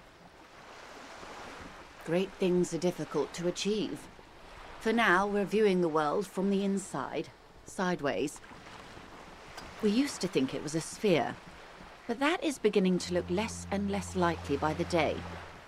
You wouldn't know it from the tabloids, but the ORG nations have been launching weather balloons into the lower ionosphere since the 30s. ORG, Occident Revachol Grad. There's a steadily increasing trickle of images. Between the big three scientific contributors, they're piecing together a dark grey corona. Yes. Pale covers 72% of the surface. There are grey flares and prominences, even arcs above entire isolas. The images are blurry, but if there was a sphere in there, it certainly looks like it fractured a long time ago. A cold fear seeps into you. You seem to be spooked. Please don't be. They say there is a rarefied envelope of matter surrounding the darkened disk of our planet. That is, if we are still living on a planet. Or, to speak more plainly, imagine vast swathes of land disrupted by nothingness. I am sorry, dear. It must sound quite terrifying through the acute encephalopathy. Even scientific positivism isn't entirely convinced about what we're dealing with here. But this is one of the greatest questions of our time. Maybe when they get the complete set together, it will jolt us out of our rut, bring us together, however naive it may sound. You have misimagined it. I don't have the power to convey to you the effect and geometry of the images that depict our world from below low orbit. It's like the crowning of the world. It's insane. Very disco. You'd love it. See, everyone finds something worth holding on to in this world, however wasted its opportunities. The cold seeps into you. The air is heavy with 80% humidity. Suddenly, you're conscious of yourself standing there, on whatever this all is. Your arms hang down by your sides. The lieutenant observes you both, silently. He adjusts his glasses. What world? The camera of her mind glides over the surface of the water. Great bodies of water. Forest-covered surfaces. Clusters of light where the cities lie. You've seen the montage. We all have. This world is enough. It must be. This is the greatest and the kindest arrangement the atoms had in them. A frisson lifts the hair on the back of your arm. Wind sweeps the surface of the bay. Indeed. There is a term of endearment they coined for it in the DeLorean century, when humanity was high on this world, discovering more and more of it, these archipelagos included. Elysium. There are those who would call it hell, a term of hatred that originates like many such things. Oh, you want a picture of great things are difficult. We used to think... O-R-G. There's a steadily... Yes. A cold fear seeps into you.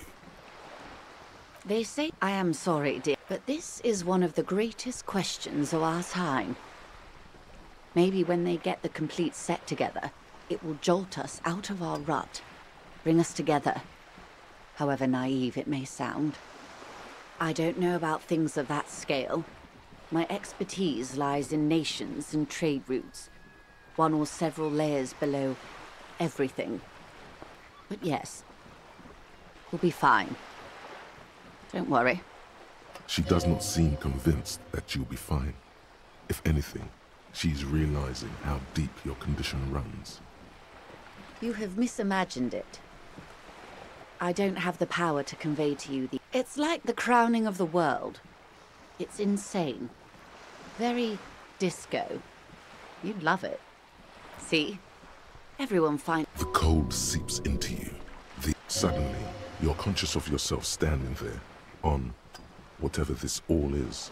The lieutenant observes you both, silently. He adjusts his glasses. 6 kilometers southwest, in the Valley of Dogs, Junior Officer Chad Tilbrook takes aim at a rabid black dog licking its wounds in the grass. To his left, his partner, Emil Mullins, whispers, "You heard what happened to Tequila Sunset in Martinez?" "Yes, he lost his mind," Tilbrook answers, fingers on the trigger. "Don't worry, Emil." He pulls it out slowly. Slowly now. He'll find it again. We always do. You? You're an officer of the RCM. Preciso mundo. Nothing more nor less than the de facto law enforcement body of post-revolutionary Revachol, Detective. Yes, we are the Revachol Citizens Militia. He's being sarcastic. We are. Yes, that means not de jure. The RCM acts in what is poetically called the twilight of international law, both at the behest of the coalition government and to its chagrin. The RCM's responsibilities are defined by the Emergency, Wayfarer and Aliments Acts, 3 pieces of legislation keeping the city in a, let's be honest, laissez-faire stasis to the benefit of foreign capital. All 3 are good to know when we are out policing. There's nothing basic about your role, Detective. It's true that the RCM keeps everything the way our seemingly permanent, provisional rulers like it. Yet, on the other hand, I know these people. I deal with them daily. Let me tell you, dear, they are not fans of you. The post-revolutionary decade was a disaster for the coalition government. Revachol in the 20s was hell, especially on the west side of the river. Gang warfare, a botched privatization scheme, a nuclear pile meltdown. They called it the international zone because no nation wanted to claim responsibility. The RCM restored peace where the coalition failed. A true blue citizens' initiative. They will never forgive you. That's somewhat of an exaggeration. In reality, ours is a mutually beneficial arrangement. Revacholians get to keep the peace in Revachol, and the coalition doesn't have to worry about it. Anyway, sorry to intrude. Please continue. Yes, Lieutenant. Permit me to conclude with this. Who you are, to me, is the police. The only legitimate law enforcement authority in Revachol. And if those authorities drink so hard they need help recalling the basic terms of reality, well, I'm here to help. Nothing more nor less than the Yes. He's being sarcastic. Yes. Permit me to conclude with this. And if those authorities drink so hard they need help recalling the basic terms of reality, well, I am here to help. The Pale is not, technically speaking, part of reality. Yes. Also, I think we've had enough excitement for today. We do have a case to attend to. His voice is low, but firm. All she can say is, Of course, Lieutenant. Let's try something else. I don't think your colleague would appreciate that. He has already been so patient with this whole exercise. Let's continue with something else, all right? You can ask about anything else in the world. Anything. but she wants to tell you. You could sneak back later, when he's not around, unless you can convince him to step aside. Glad to have been of assistance. The little that I know. Anything else?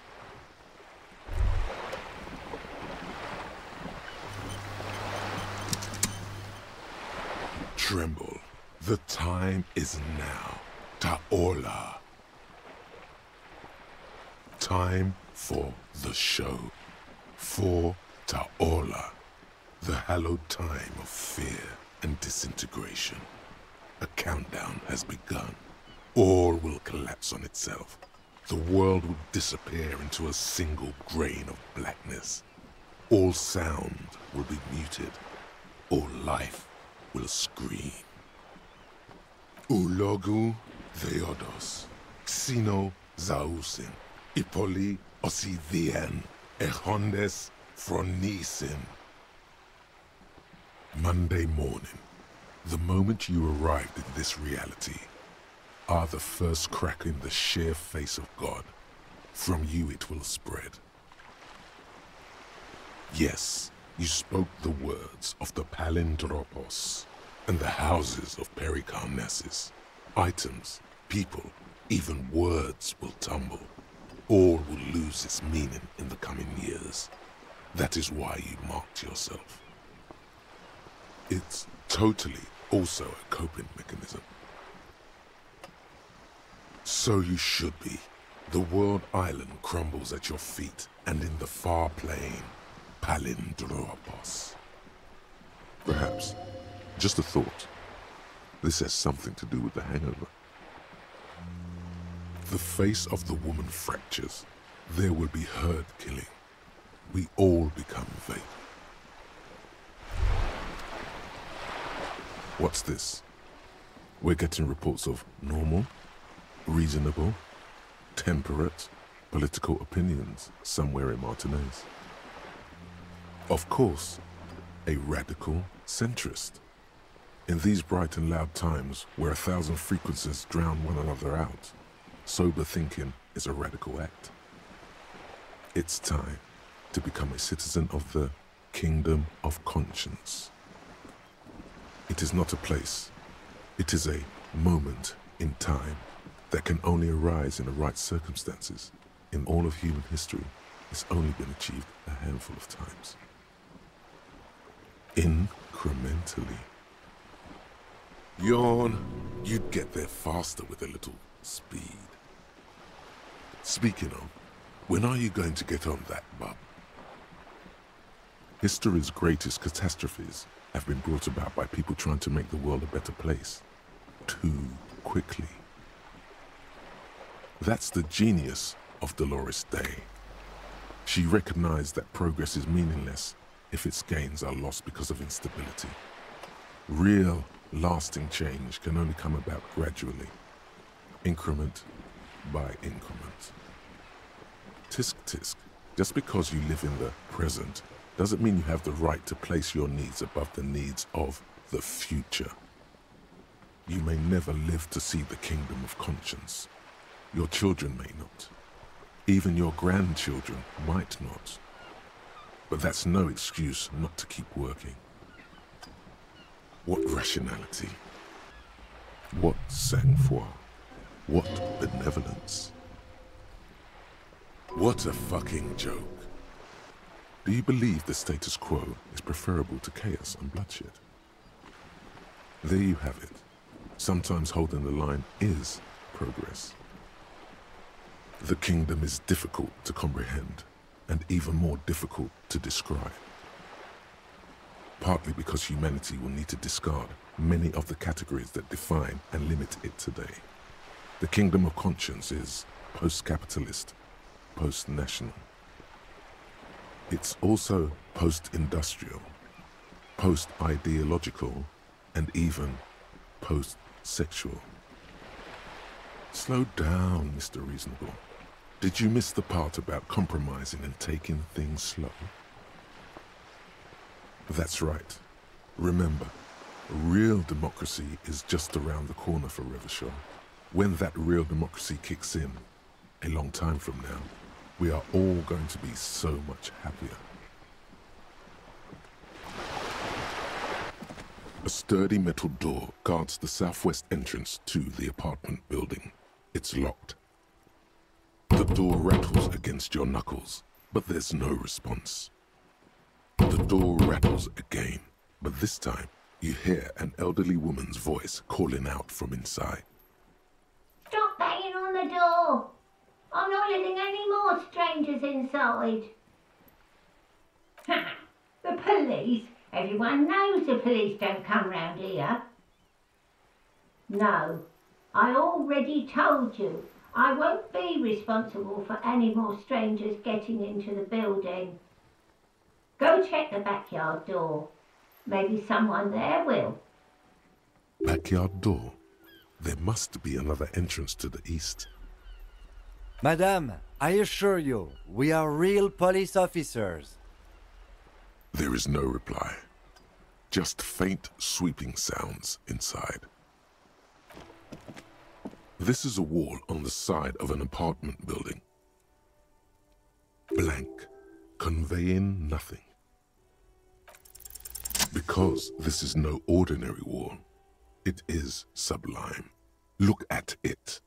The shadows, the colors. All the other walls on all the other houses must make a pilgrimage in adoration of this, the uncontested pinnacle of wallcraft, color peeled from the very face of God. Your hands shake as they reach for the wall. Oh, Wall Father. Huh? He sounds tired of it all. Sure. I suppose we have to pass by it again at some point anyway.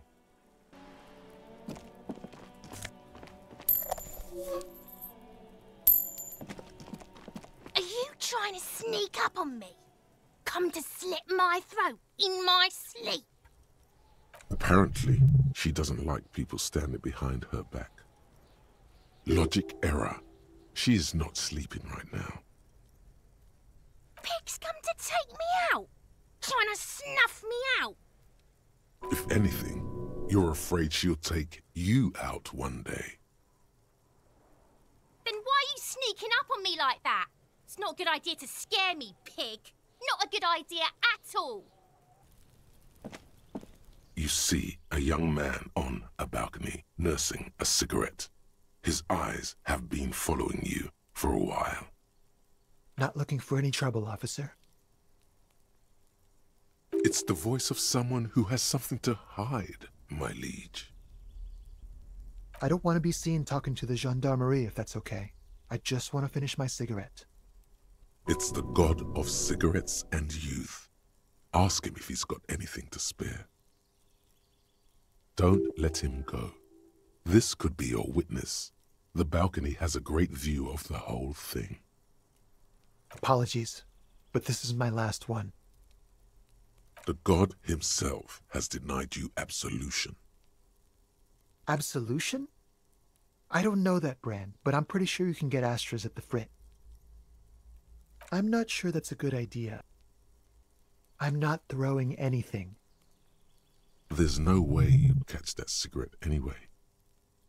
Yes, really. Don't even try. You'll just embarrass yourself. As you wish.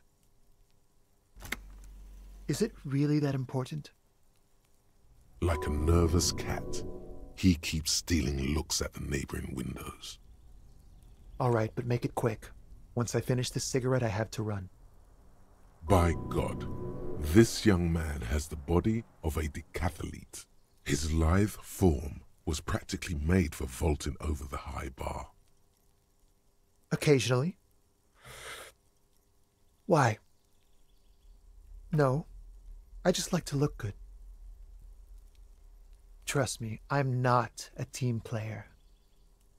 Occasionally. Why? You're right. It's horrible for the skin. Very aging. Not that he has to worry about getting old yet. He's sparkling with youth, a radiant demigod. Occasionally. No, I just like to look good. He gives you a honeyed smile before shaking off the cigarette ash. Help you? No, sorry, gendarme. I have to run. My name? My name is Martin Martinez. That's definitely not his real name. No, of course not. Could you please lower your voice? Ask him again. And I really need to finish this cigarette. But he hasn't left yet. I can tell that you finally got him down. Thank you. It was quite a disturbing sight, even by Martinez standards. What were you doing last Sunday? Oh. You already asked me that, didn't you? Wait, is someone else investigating the lynching? No, not you two. Some more muscular type. And when did you speak to this more muscular gentleman? Last week? I don't know. Look. He's an actor declaiming a soliloquy. See how you hang on his every word? You didn't answer the question. What were you doing last Sunday? I had a friend over. It was my Sunday friend. A Sunday friend? How intriguing. Makes sense. Friends are nice on Sunday. You don't have to work. You can just spend time with pals, watching rugby and drinking beer. He doesn't reply, gesturing no with his cigarette. In the neighboring windows, you can see faint reflections of his silhouette, all from different angles. Someone hides behind a curtain. Those windows have eyes, and those eyes are watching, spying on you three. No. We won't. Now, if you'll excuse me, I really need to get going. This isn't the place or time for questions. Who knows who might be watching from the distance, hidden behind the curtains? For a moment, the man on the balcony seems almost vulnerable. Something moves in the depths of his feline eyes, compassion and a hint of understanding. I am sorry, but I really don't have the information you're looking for. But, hold on, what's that? For a split second, his hand lingers, as though gesturing towards a stone placed right next to the front door. It's a sign. Good luck with the investigation.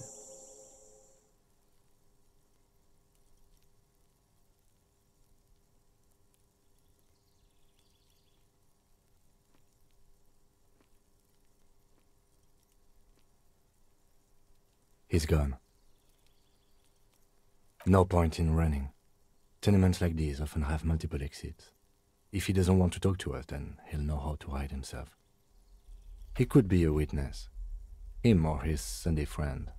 Either way, we need to look into that muscular type who's asking about our case. He did leave us a sign. Did you see that? He wanted to draw our attention to that stone right over there. If we find a way inside the building, we can ask around for his apartment.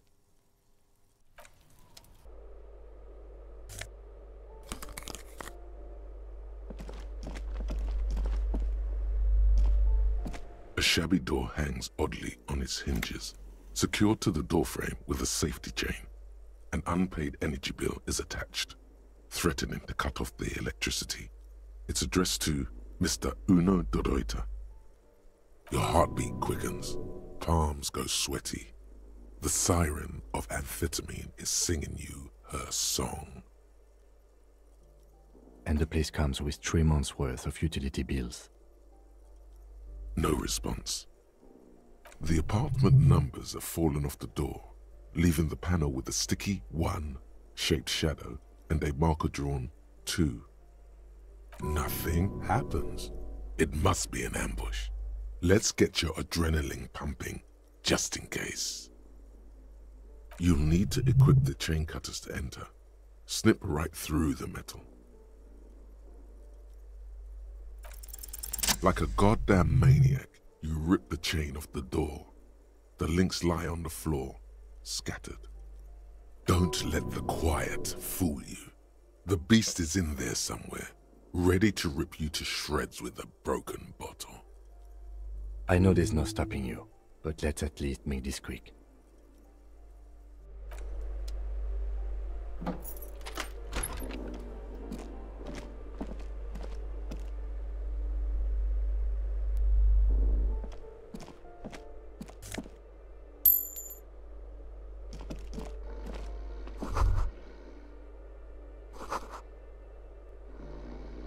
A phone book lies open on the table, covering a stack of utility bills.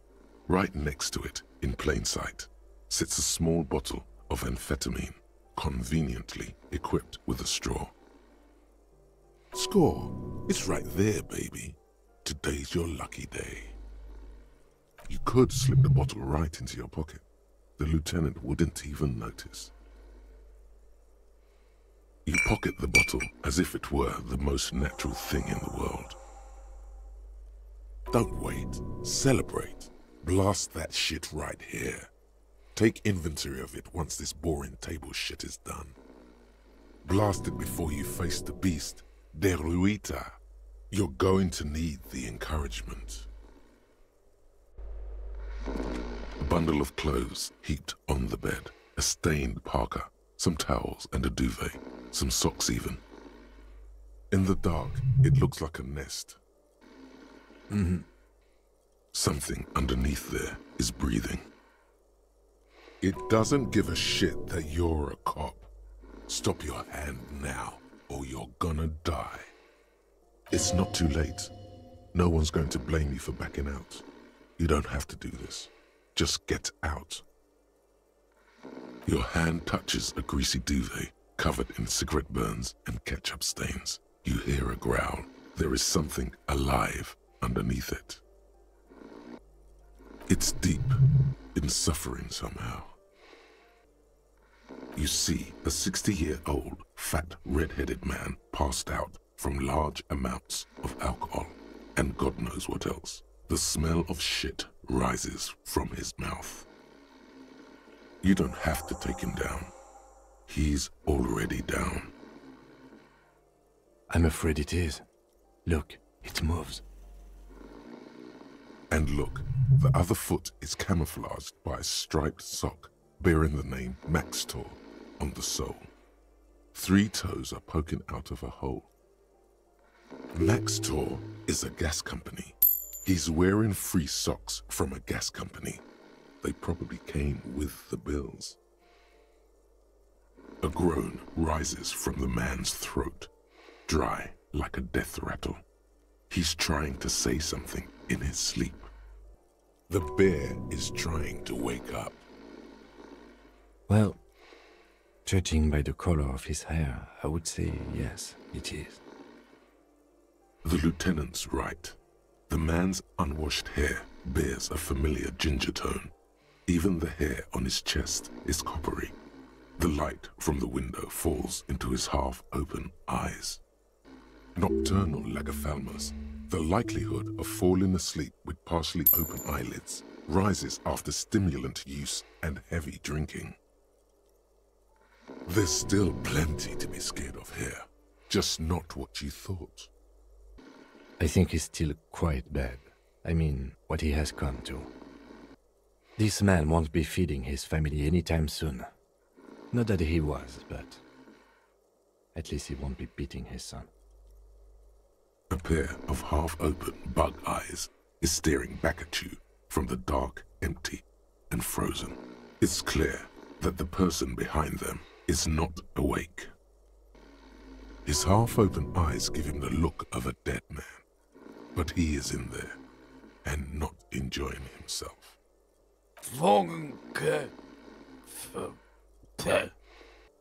Look, he's trying to communicate. What is there to do? We could turn him on his side so he doesn't choke on his own vomit, but he's already on his side. We could take him to Remedy or Saint-Baptiste, but he doesn't have money for medical services. The arms house would turn him down. They don't do charity for people who are trying to kill themselves. Besides, he'll be dead in a few. Years, months, weeks. The pile of blankets grunts miserably. What is there to do? We could take him to... They don't do charity for people... Years, the pile of blankets grunts miserably. Silence, only heat emanates from the sleeping body. He wouldn't be too thrilled to learn you stole his stash. It was the last thing keeping him functional. The man groans once again, but his tongue keeps failing him. It's impossible to make out the syllables. A hand emerges from the blankets, trying to gesticulate something. And then it dawns upon you, clear and surreal. Pigs, he says. He's trying to call you pigs. Are you going to let a semi-conscious degenerate disrespect you? His hand falls back on the bed, limp and defeated. A loud snore escapes his mouth. He's asleep again. At least he got to say his piece. This door has been closed with a padlock. A chalk-drawn number on the board says, Number 11. No reply. It's a solid lump of metal, but the shackle is deeply corroded. A solid pair of chain cutters would make short work of it. Better whip out those cutters. You won't get very far otherwise. The shackle snaps like a twig, and the lock falls to the floor with a little thud. It should be possible to enter now. After you, detective.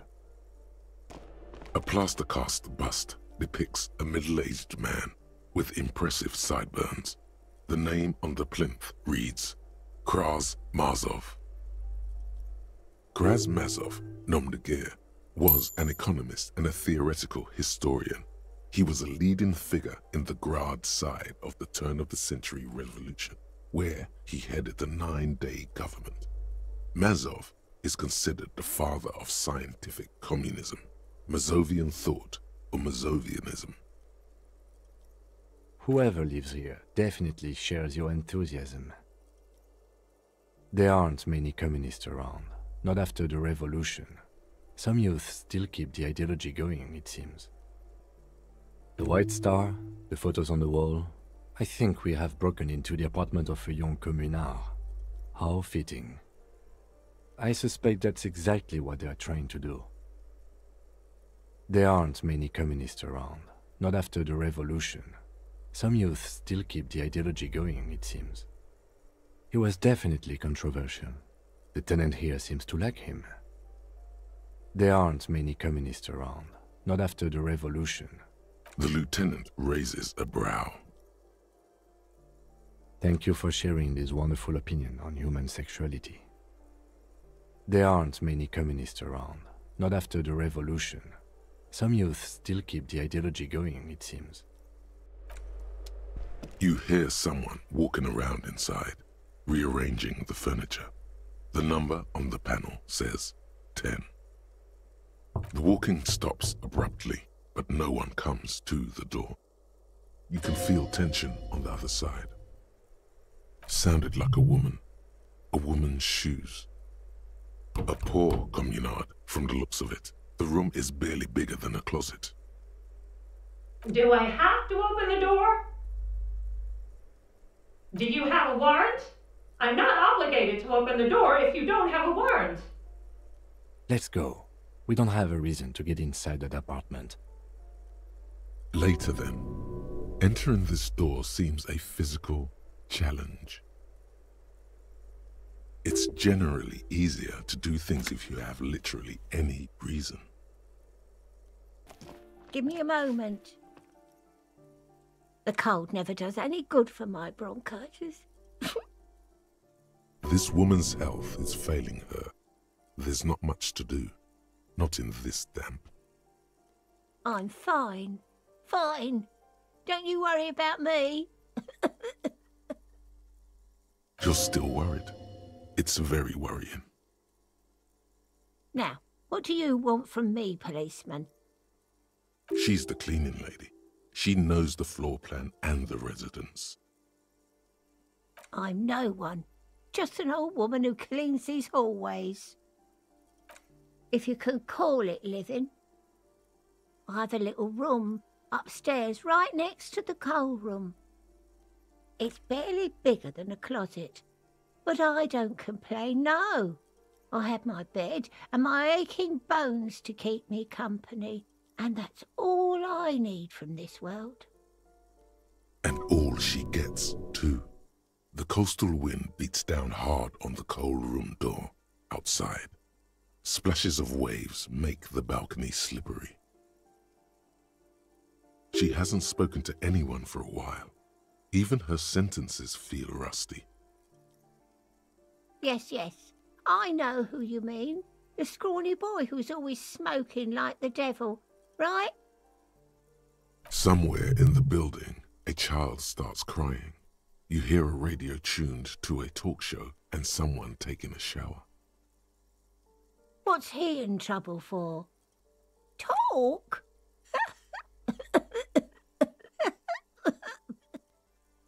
What was so funny about that? He lives upstairs in room 28. Go to the balcony. It's one of those doors there.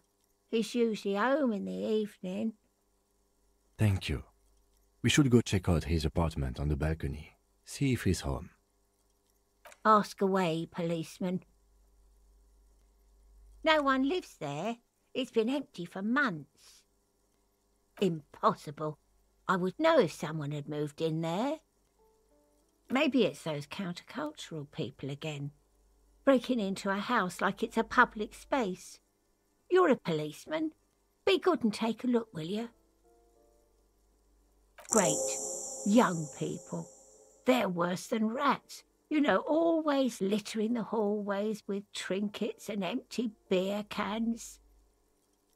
Oh, that one is a scientist, a future scholar. I think he studies astrology at the community college. Education's good. I always tell them to study. Something to do with all those stars around his door. He asked me to leave his drawings up on the wall. The symbol of what and how? Huh, I thought Revachol was the capital. Oh, I think he studies something to do with all those stars. That's what I said, astrology. The lieutenant shakes his head as though to say, let it go. Come on, people. Try to keep up any standards here. It's not about stars. It's... forget it. Oh, I think he something to... The symbol of what and how? Never heard of it. Oh, I think he studied something to do... The symbol of what and how? The cleaning lady shrugs and returns to sweeping. The clash of ideas and atrocities are as far from her world as fairies and wizards. Oh, I think he's something to do. The symbol of what and how? Economy? Why should anyone care about economy?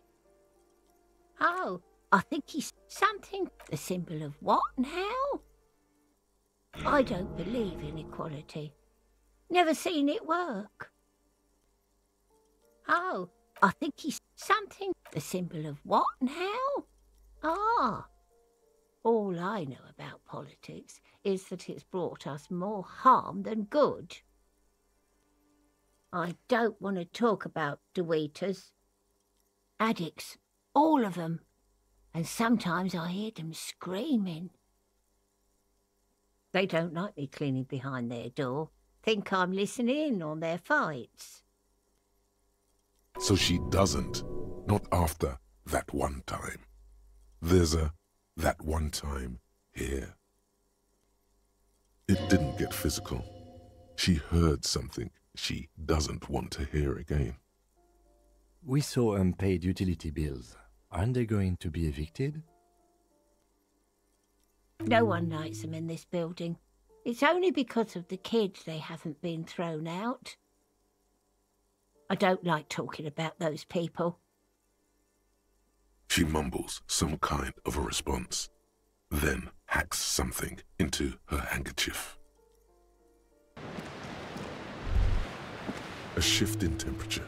The air chills around you. Dust settles on the stony floor. A former architect stands before a slice of window, a room plan in her hand. A cold wave has made the air in the building stand still and frozen, with temperatures falling down to -20 degrees Celsius. Is red from the cold. She's breathing on her fingers, clasping the plan. Traces of sadness are visible in her expression. Faint pencil lines on paper depict the same place, but a missing eastern wall connects the room with the neighboring apartment. Ideas for arranging the furniture have been jotted down. It's clean and empty, with new tapestry embellishing the walls. A standard HB graphite pencil has fallen off a three-legged stool in the middle of the room. She had an eye for beauty.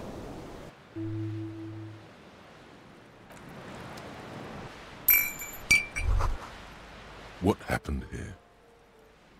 It will still be accessible through the apartment next to it. That one didn't have a door. Sadly, nothing of great value remains here. Indeed. You hear someone walking around inside, rearranging the furniture. The number on the panel says 10. Excuse me? Of course not. Scare them. Suspected of some big crime. There's no sweet talking your way in there. Be official. You have plenty of reason to enter. Oh, come on. Well, that was easy. That was smart.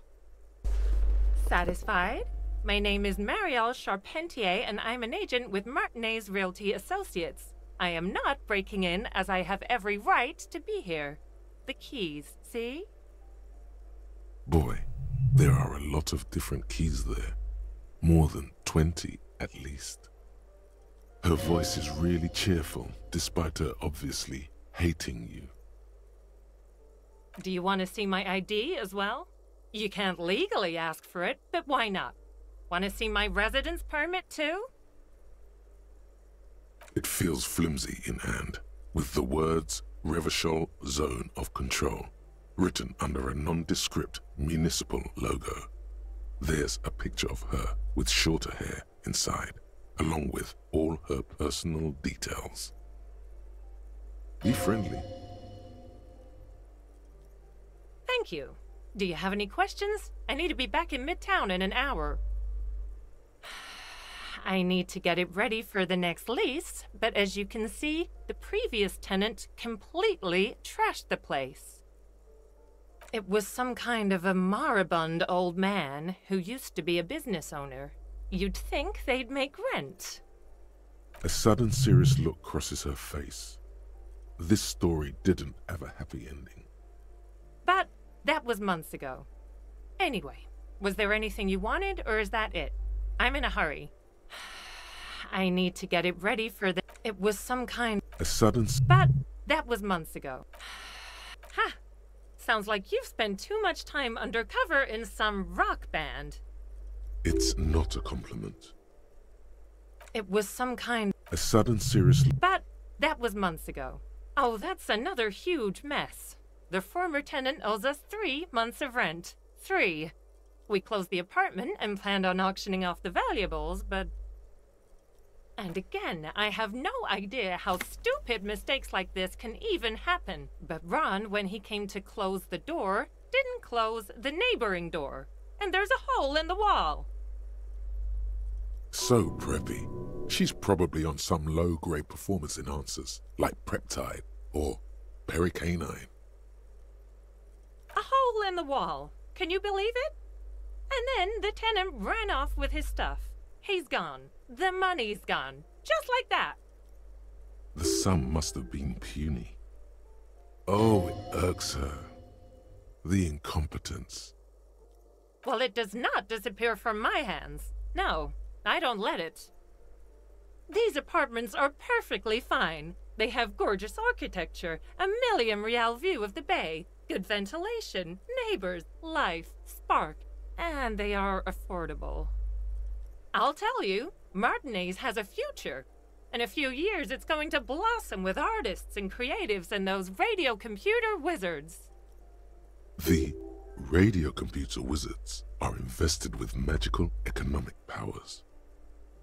It's as if they're real wizards, able to resurrect dead real estate and breathe life into bank accounts. Don't ask me what happened with the wall. I have no idea how we're going to find the time or resources to fix it. Both apartments are now unrentable. Both. Of course.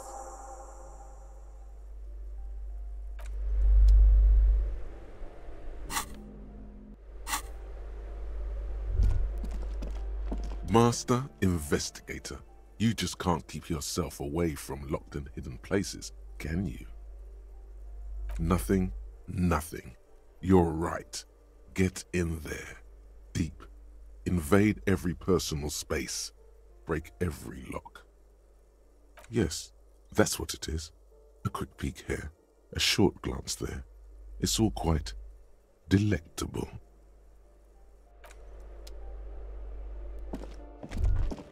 That isn't just a 5-pointed star. It's an inverted white pentagram cradled in a wreath of antlers, the iconography of communism, in other words.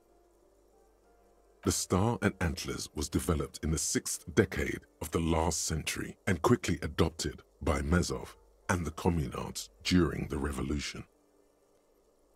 Even today, half a century after, the star and antlers retains the ability to evoke hope, disappointment, and fear in equal measure, to symbolize the toppling of the old order. Also, some social democrats were already using it. The wreath of antlers represents a natural crown. It was about building a society that could exist in accord with the natural world, and at the same time above it. Because white is the color of peace. Gone is the glory of hope. Only the scribblings of impoverished students remain in dirty hallways. You are the big communism builder now. It's you or no one. This door is made of metal and appears to be reinforced. Someone here really values their security. Number 28. This is where the cleaning lady said the smoker on the balcony lives. Let's see if anyone's home. Knock on the door. No one answers. Looks like the young man we are looking for isn't home. I think our best chance to catch him is in the evening. We should return tomorrow after we have finished with our day's work. How about 9 p.m.? Sound good? The smoker on the balcony. This is why we're here, right? He might know something about the murder. So tomorrow 9 p.m.? Suddenly, he's a little worried about your memory. Don't worry, it's mostly all still here. You can remember things. You got this. Tomorrow, 9 p.m., right here. Apartment number 28. Good, let's go. Damn. Turns out it's quite tricky finding someone in a big apartment building. Don't worry, you'll get him. Remember, tomorrow, he's probably gone for today.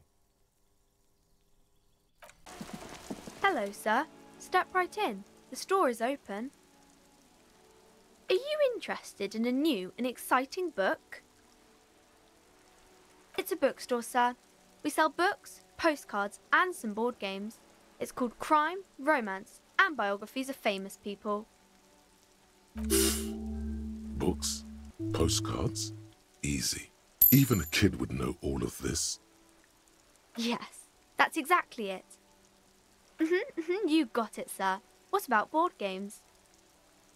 Okay, sir. This was all very enlightening. Can I help you with anything else?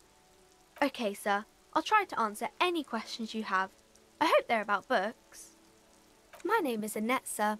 My mum, her name is Plaisance. She owns the store. She's inside minding the register or organising the stock. Feel free to step in and browse our wares. I'm signalling that the store is open. Otherwise people might not know. They'd miss out on the crime, romance and biographies of famous people. A sudden gush of wind turns the pages of the books on the counters. She covers her face, smiling. But she's cold. Kind of you to offer, sir. What could you do to help her anyway? Thank you, sir. I'm glad to help Mum out with the store. Feel free to step in and browse. I'm signaling. A sudden gush of wind turns the pages of the books on the counters. She covers her face, smiling. But she's cold. Thank you, sir. I'm happy to help Mum out with the store. Feel free to step in. I'm signaling. A sudden gush of wind. Oh, no, sir. I'm happy to help Mum by luring in customers. Besides, I have some hot juice in my vacuum bottle to keep warm. I do my studies at home at the moment. I have to help Mum keep this place running. Mum says it's necessary to do both because it builds character. Mum says a proper worker is dutiful. That's how you get ahead in life. You succeed. There is stress and unease behind these words. She's reciting etiquette.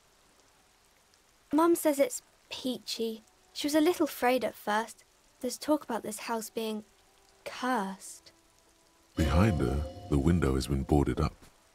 You sense the boards creaking, twisting for a second, and some kind of doubt in her tense shoulders. Cursed in the way that makes them say that no business has ever really thrived here, sir. That they all go... Exactly, but we've been doing fine so far. We can go into the bookstore and ask about the case, but I don't see much more to look into here. Yes. Please do also look at our wares inside. The postcards and board games are there, sir. Nothing really, sir. Mum doesn't allow me to sneak around in the back rooms or the cellar. I don't really know what's there. Did someone say sneak around in the cellar? We should do that. It does not manifest itself in any way. It does not exist. I liked it better when we were talking about whether it's appropriate to stand out in the freezing weather. No such thing. Anything else you wanted to talk about, sir? Maybe I can tell you about some of our books instead. Crime fiction is about murders or burglaries or things like that, and the work of a policeman or a private detective who's trying to solve a crime and catch the criminals. Crime is what we were solving before this conversation began. It's exciting to people, I guess. They get to imagine dangerous things, and it's kind of like a puzzle, where you can guess who the criminal is, or how the good guys are going to catch him. You don't look much like a policeman. Didn't mean to offend, sir.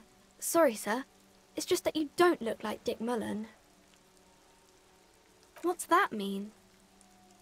And everything's better now, sir? Why is that?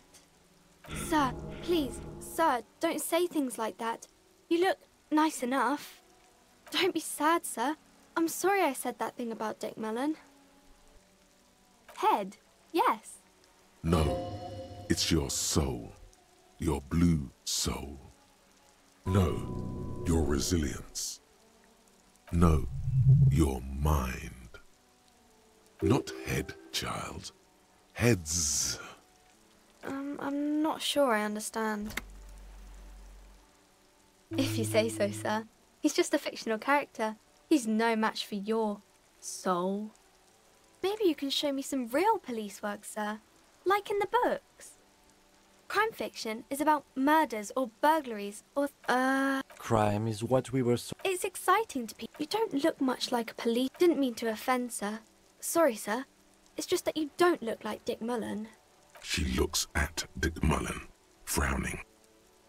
Dark, arrogant, violent, likely overcompensating for something. That's not a healthy look. Muscles get bigger, heart grows weaker. Check out the pose. Rigid as a stick. He couldn't even wipe his own ass. You don't want to be like that. He isn't even drawn right. She examines the picture closely. The Vespertine detective exhibits few signs of health or unhealth. Sure you could, sir. He's just a fictional character. He's no match for your strength. Maybe you can show me some real police work, sir. Like in the books. Crime fiction is about murder. Crime is... You don't look much. Didn't mean to offend, sir. Sorry, sir. What's that mean? And everything's better now, sir? Why is that? Sir, don't be sad, sir. I'm sorry I said that thing about Dick Mullen. Don't say that. He's not even real. You're real. Cheer up, sir. It's much easier being a fictional character. He doesn't have to deal with real things. Maybe you can show me some real deductive police work, sir. Like in the books. It's the type of book where there's a rich lady and she has to choose between the good man and the bad man. Or there could be a story about a poor lady getting a rich man. It's about man and lady business, sir. It happens, but usually the guy gets rich in the process. Or should actually be rich himself, but has lost his family property unjustly, like during the revolution or something. Those are unhappy books, for most of the pages. People sad about what they have lost, but then it all turns out just fine in the end. These are not very common. You can't have a choice between bad and bad. Nobody wants to read a story like that. Well, maybe then it's fine. Maybe if the lady then decides not to pick either, because she doesn't need a bad man. Yes, that would be interesting. That's really not a proper romance story. That's more like everyday life. Not in romance books, sir. These are about nice and pretty people, and everyone is happy in the end. I haven't read many of those. Maybe you should ask Mum. I don't think it's a romance story if the main characters break up, though. No, I don't know. You can take this. Blossom like a pain flower. The girl is at a loss for words. She shifts and sways on her feet, looking confused and uncomfortable. Stop. There's no need for this. It's in your power to change the subject. I'm sorry, sir. I don't know how to help you. Sir, sorry, sir. I'm still little. I can't... It's time to leave it be. You're about to make a child cry. Are you proud of yourself? This is your tiny chance for redemption. Apologize. Yes, sir. Oh, kings and queens and generals of old, or artists and writers, or musicians, those kinds of people. There's usually something extraordinary about them. I think that's why people read them, to find the secrets of their fame. Seems like most people who read those books fail to get more famous from reading them. But it does make the famous people more famous. They're all dogs. Why would they do that, sir? That's so cool. Maybe they'll make you a book cover picture and everything. Standing over a dead body, holding a gun. Oh, that's Auntie Billy. She's nice if a bit distressed. Oh, no, sir. She's a working woman who comes to look at the books a lot. I think she is a bad husband. Not very nice or helpful. It's the type of book, or there could be a story about a poor lady I haven't read many of those. Maybe you should ask Mum. I don't think it's a romance story if the main characters break up, though. You can take this. The girl. Stop. There's no need for this. I'm sorry, sir. I don't know how to help you. Sir, sorry, sir. It's time to leave it be. You're about to make a child cry. Are you proud of yourself? Excuse me? I'm not sure I heard that properly. Wonderful. I'm sorry, sir. Yes, sir.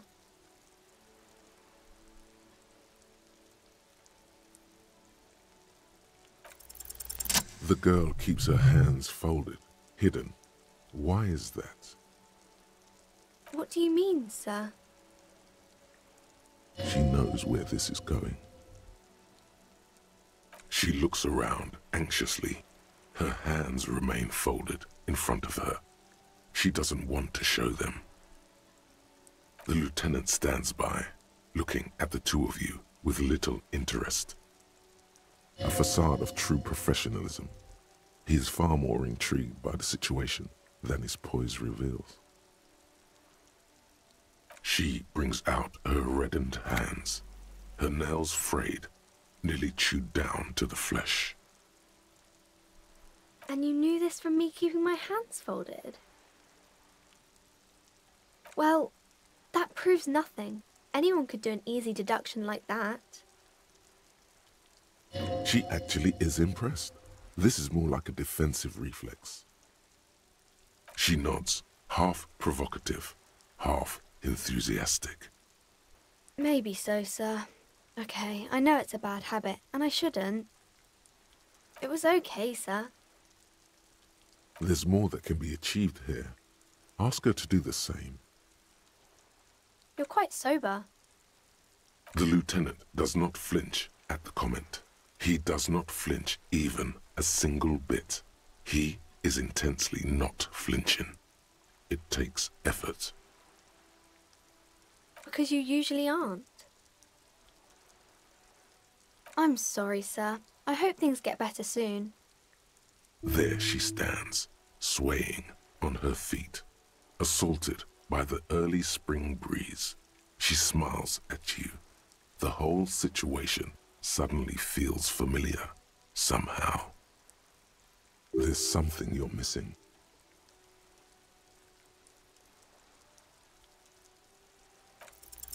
Because you know each other. She's been talking to you so openly because you've talked before.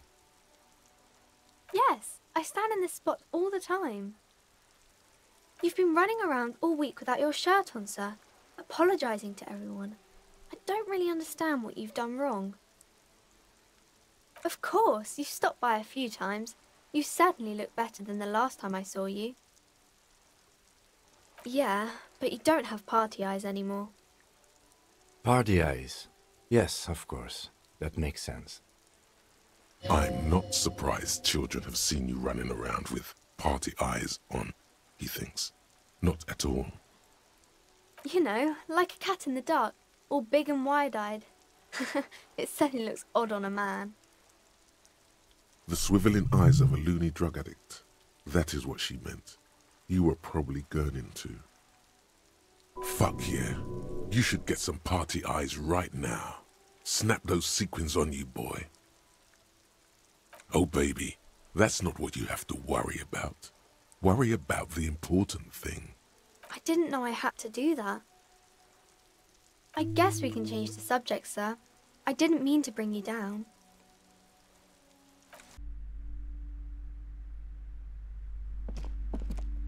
Welcome to Crime, Romance and Biographies of Famous People. My name is Plaisance. Be welcome, and please take responsibility for the energy you bring into this space. A golden pendant hangs around the woman's neck, in the shape of what looks like a tiny fish head trapped in amber. Her face looks powdery and painted from all the makeup. Sir, don't be ridiculous. I certainly will not give you money. I would be doing you a grave psychic disfavour. One has to earn one's success, even if one is a police officer. Handouts are nothing but manipulation. All they do is make you dependent. Certainly there are good things to be said about dependence. Now, hey there. Sounds like someone isn't taking responsibility for the energy they bring into this space. Fighting enemy. My philosophy is everyone just getting along. Sir, Certainly there are good things to be said about dependence. Now, hey there. Sounds like some tribute, power. These are not the traditions we're used to in this part of the world. Sir, don't be ridiculous. One has to earn one's success. Certainly there are good things to be said about dependence. Exactly. In this kind of business relationship, I could come and critique your work any time. I could demand things from you, limiting your creative freedom. We wouldn't want that. Sir, don't be ridiculous. One has... Certainly there are good things to be said about dependence. Oh my, of course. What a man. She's energetically impressed with you and your values. This is sincere. She's the kind of person who believes in telling a man that he's quite the man, while he's being very manly. Oh yes, helps to have an anchor in these times. I am the proudest owner of our little shop of culture. She has fine-tuned her voice to find the most welcoming approach for attracting new customers. It doesn't work. A book about cockatoos? There should be one upstairs, right next to the shelf of biographies. Then why are you talking to me? Everything is on the shelves to browse. Don't you feel compelled to buy anything? See those shelves there? Go, be drawn. Quietly, she mutters to herself. He isn't doing what he's designed to do. Isn't the spell working?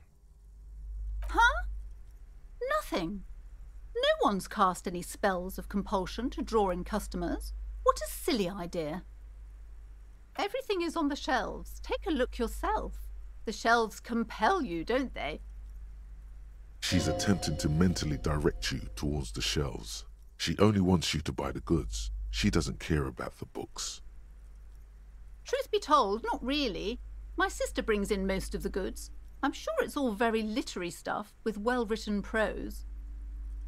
But you don't learn about the important things in life from fabricated stories. I provide a valuable service. As long as people buy books, I'm fine. The truth is available if you just know where to look, and you have to open and free your mind to understand. She smiles and nods, seemingly relieved. Cursed? Who said that? Annette? I will have a word with her. This place is not cursed. It has a robustly magnetic energy. Good for commercial activity. My business is thriving, sir. What in God's name is she talking about? Doesn't feel like it's thriving. Feels ghostly. Annette, yes, my daughter. I hope she wasn't slacking off again with her nose in science fiction. Tell me, was she at her post doing her job like a proper girl? Wonderful. Did you talk to her? Great. On a scale of 1 to 10, how compelled were you to buy books after talking with her? Her opinion of her daughter depends on how well she lured you into the store. My precious, her dedication brings joy to my heart. If you have children, I hope they turn out as great as my Annette. You must be kidding. There's nothing like that happening. Good, sir. What does a young child do with money anyway? No, I save it for her, as a fund. She's securing her financial future out there. Slap the cuffs on her.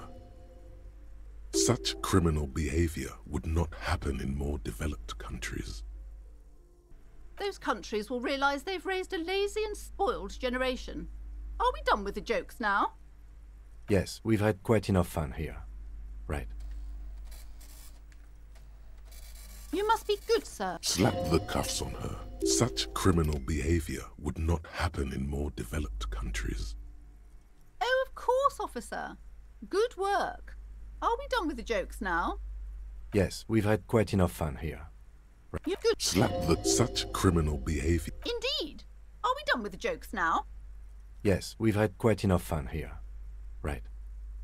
Mind your own business, sir. In our society, people don't get to tell each other how to raise their children. It's none of your or anyone's business.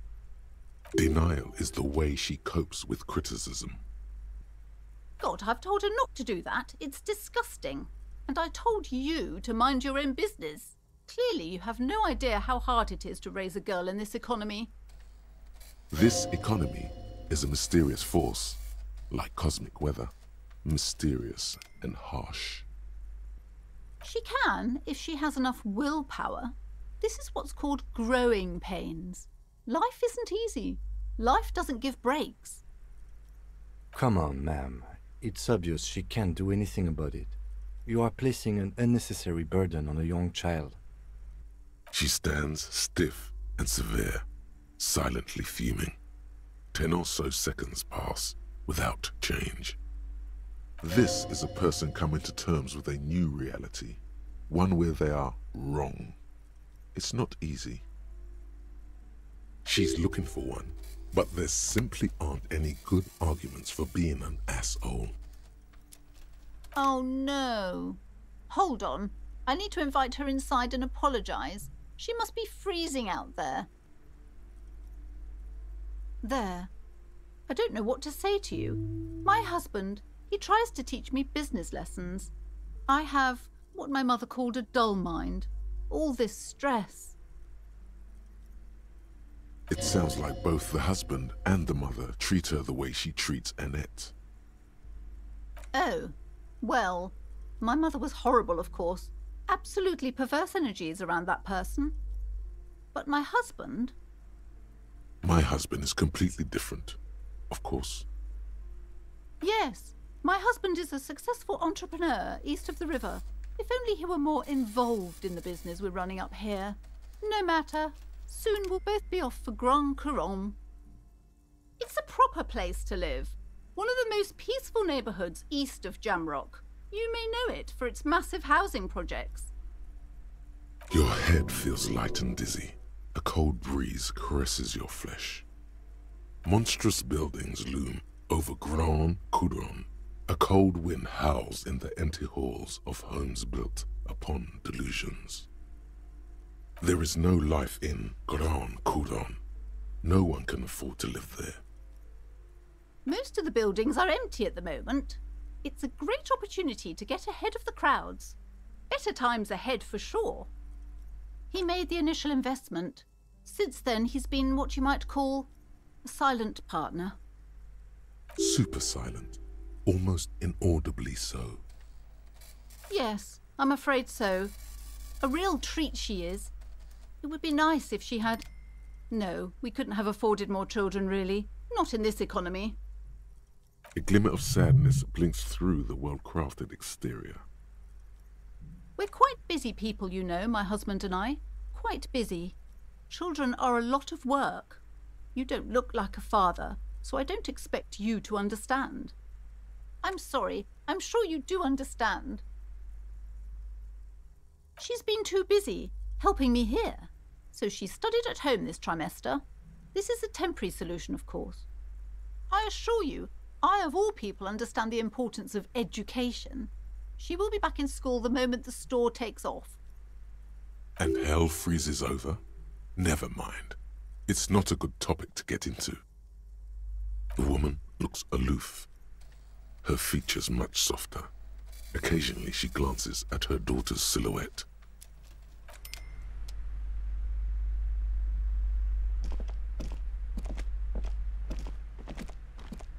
I'm sorry, sir. I can't talk right now. I'm very busy with my homework. I have so much homework now. You just can't win. Out of the rain and into the gutter. Math. It's really difficult. Like, really. They say you need it to get rich. Better than standing outside in the cold, I guess. Oh, I found something while you were away. I thought this would fit you. Like, thanks for helping out. Not me. The city, I mean. Like a detective does. Just what Dick Mullen would ask. I got it from behind the curtains. I'm not really supposed to go there. Maybe. It's the hat Dick Mullen wears all the time. You'll look way more serious with that. Right, I have to get back to my homework now, before Mum notices. Man, this is hard. Hi, Ace Detective. Are you here for more books?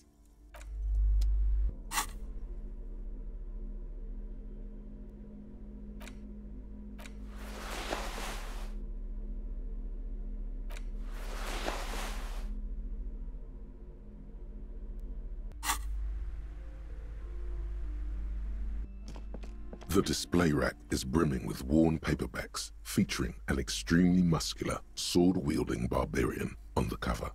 Nearly all the titles contain the word Heimdall somewhere.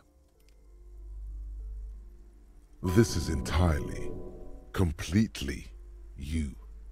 You have found the right books. Mountains of it. Heroic quantities of Heimdall. Roy's puny shirt is nothing compared to the real deal. Rows and rows of Heimdall men blur your vision. You make out some titles.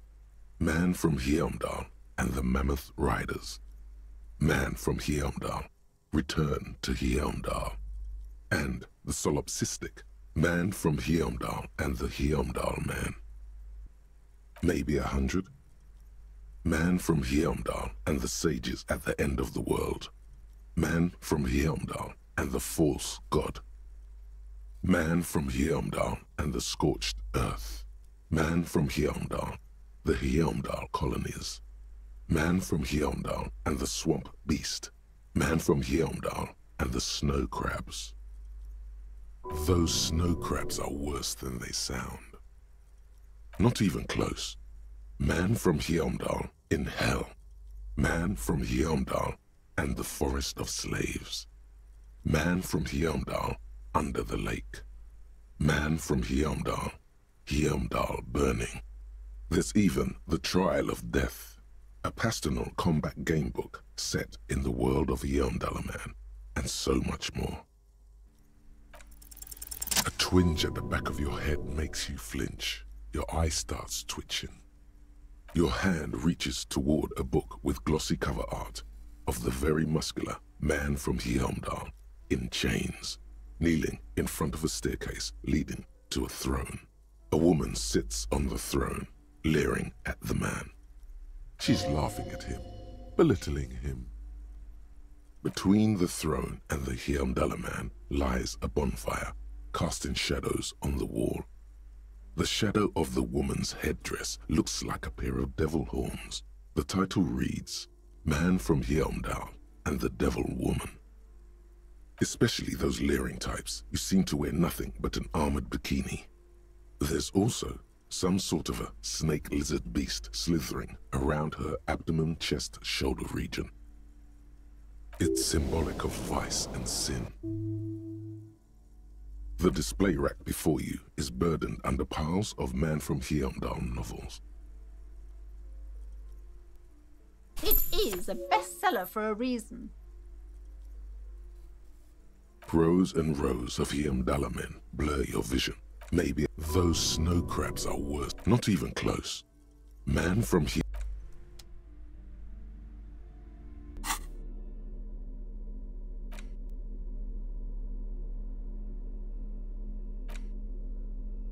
The edges of the pages are worn and smudged. A lot of people have read about the Devil Woman's altercations with the Heimdall Man.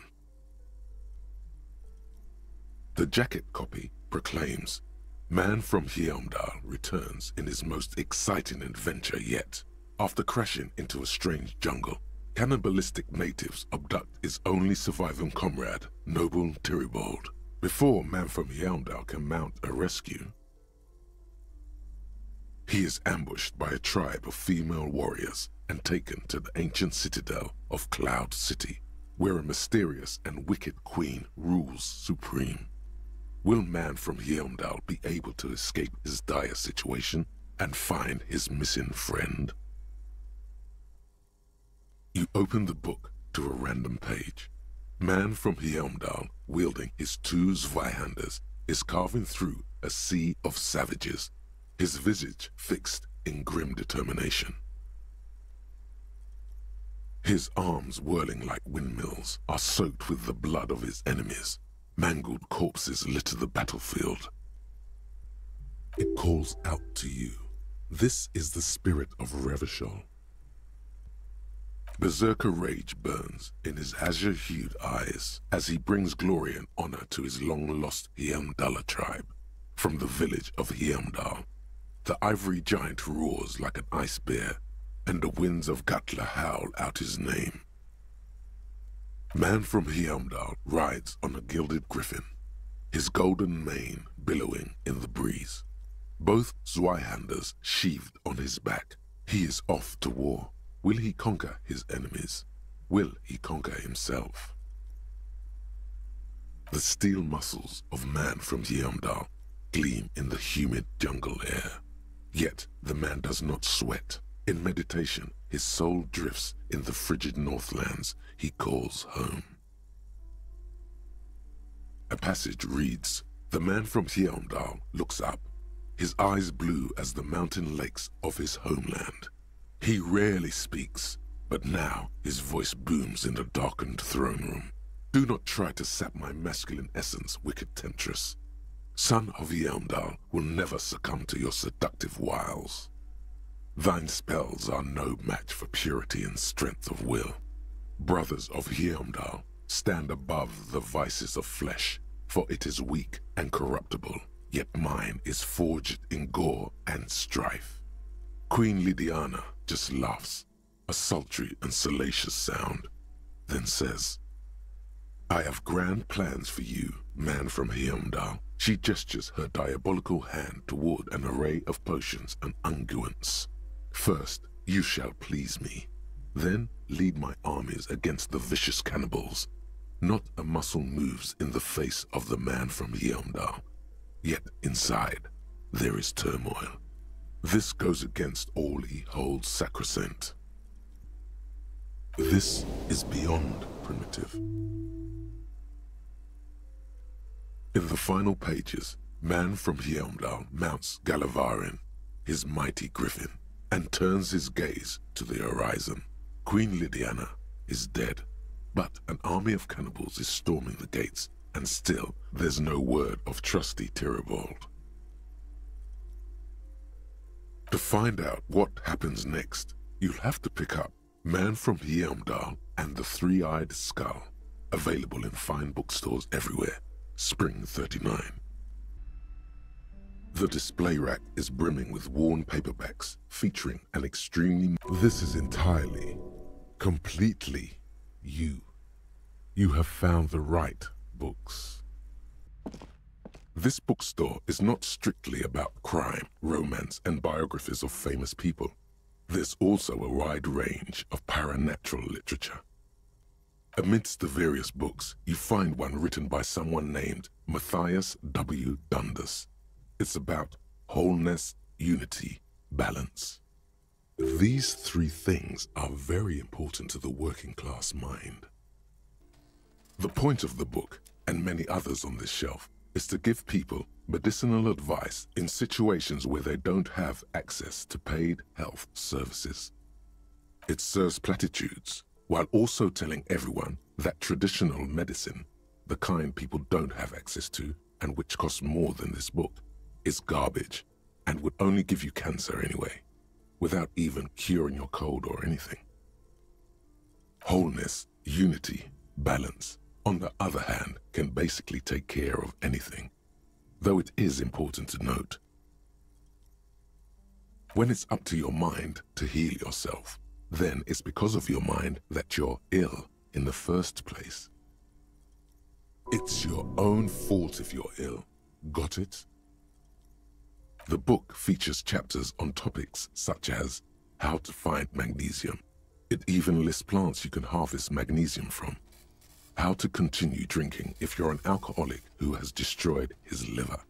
And there's even a chapter on the ancient Seraïs tradition of using duck gallbladder preservatives to treat and prevent sexually transmitted diseases.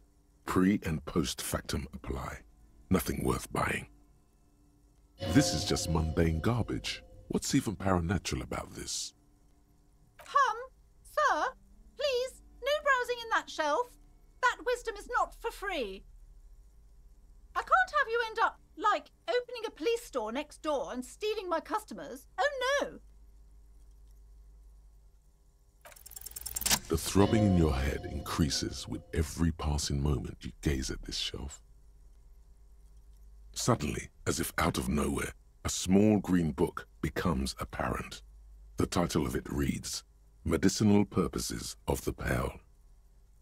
The book contains very little explanation on the matter. This knowledge seems to be taken for granted.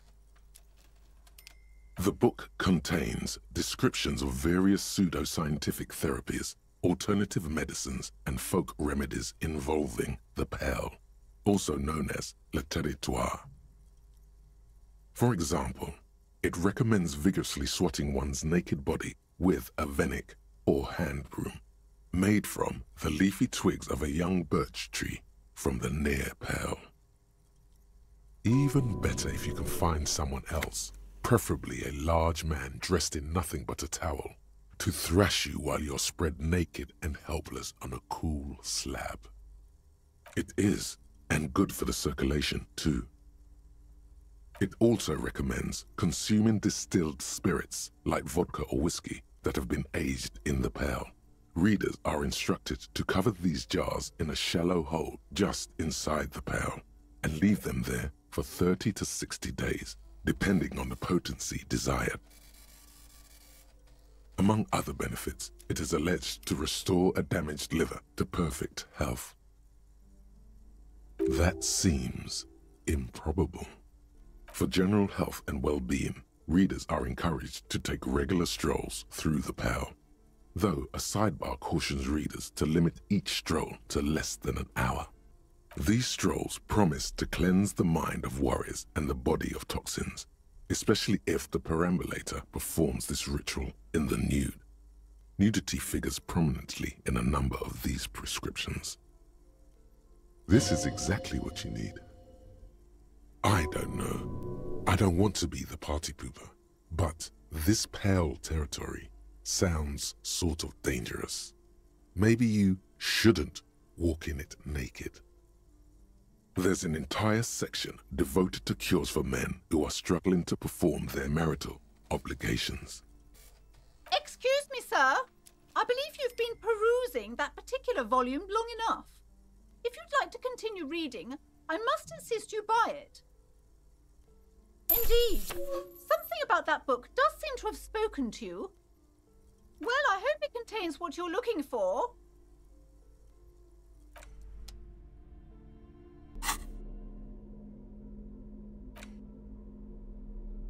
Medicinal Purposes of the Pearl. The cover of this heavy tome features a number of esoteric symbols. Flipping through the book, you find a number of sections on the general benefits of the pearl. A large pharmacopoeia makes up nearly half of the book. You come across the following explanation. While modern pharmacopoeia are continually updated by so-called experts based on the results of clinical trials, readers will find assembled here the timeless wisdom relied upon by generations of traditional Seolite medicine practitioners, Mesk mystics, and Ilmaran folk doctors. It's all quackery, in other words. Finally, something to calm the angry spirits that have been plaguing you. It seems to contain descriptions of the medicinal properties of various ingredients that may be gathered from the pail, as well as instructions for producing a variety of herbal remedies.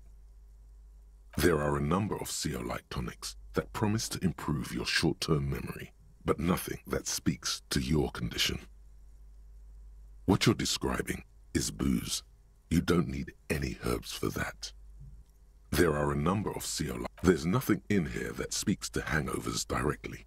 However, while browsing through the various descriptions, you become convinced that you could assemble something from the ingredients listed here. Want to give it a shot? First, you need to choose a base ingredient.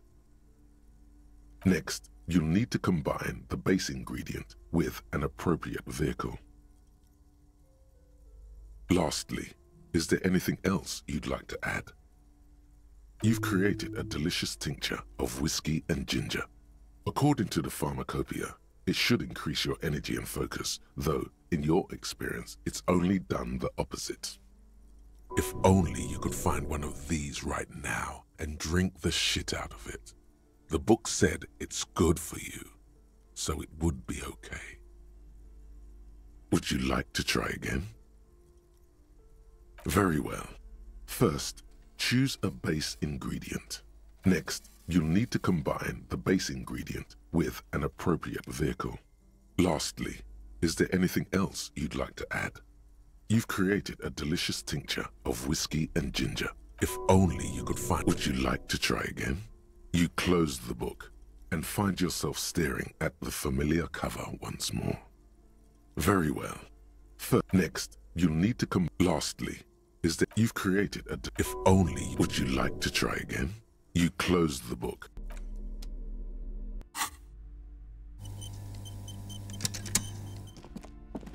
Several maps have been attached to a bulletin board hidden inside the alcove. They're held up by small pins.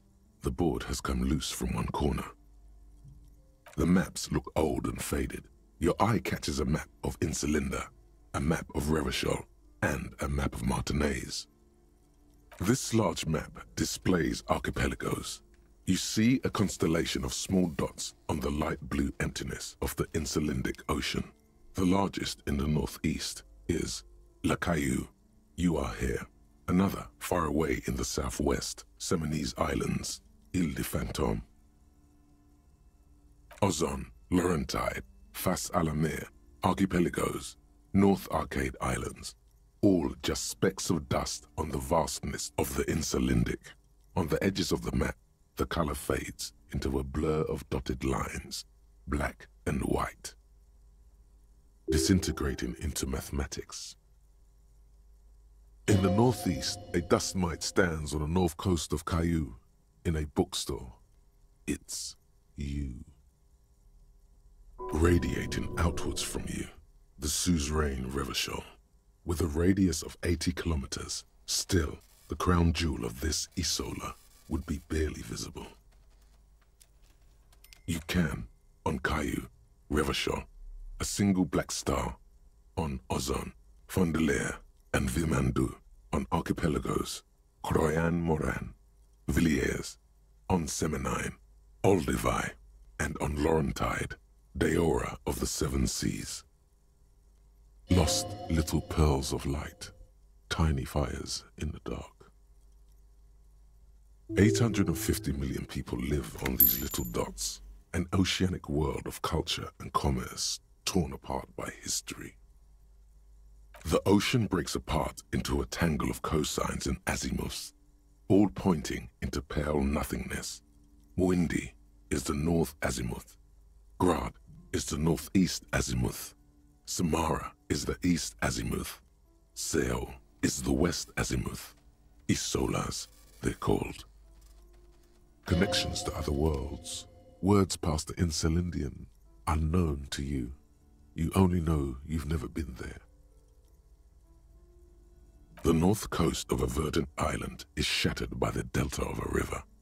It is the River Esperance. Countless bridges put the shards back together, connecting city blocks to river islands.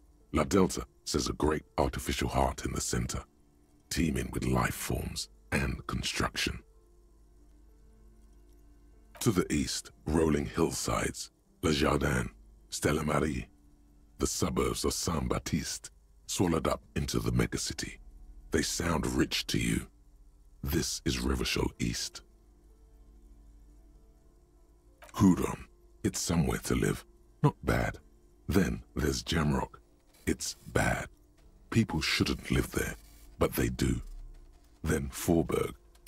It's almost as bad, and much larger. Then Coal City. It's the worst. It's so small you can't even see it on the map. No, wait. There it is, north of Jamrock, the strip of coast next to the Greater Revachol Industrial Harbour. It looks downright despondent. It's almost Coal City, to be honest. No, Coal City is worse. A charred limb. Rain falls on its slick black streets. And then there's the burnt-out quarter in the heart of Jamrock. Is it cold in this bookstore? Or is it just you? No, this is somewhere to be. This is all you have. But it's still something. Streets and sodium lights, the sky, the world. You're still alive.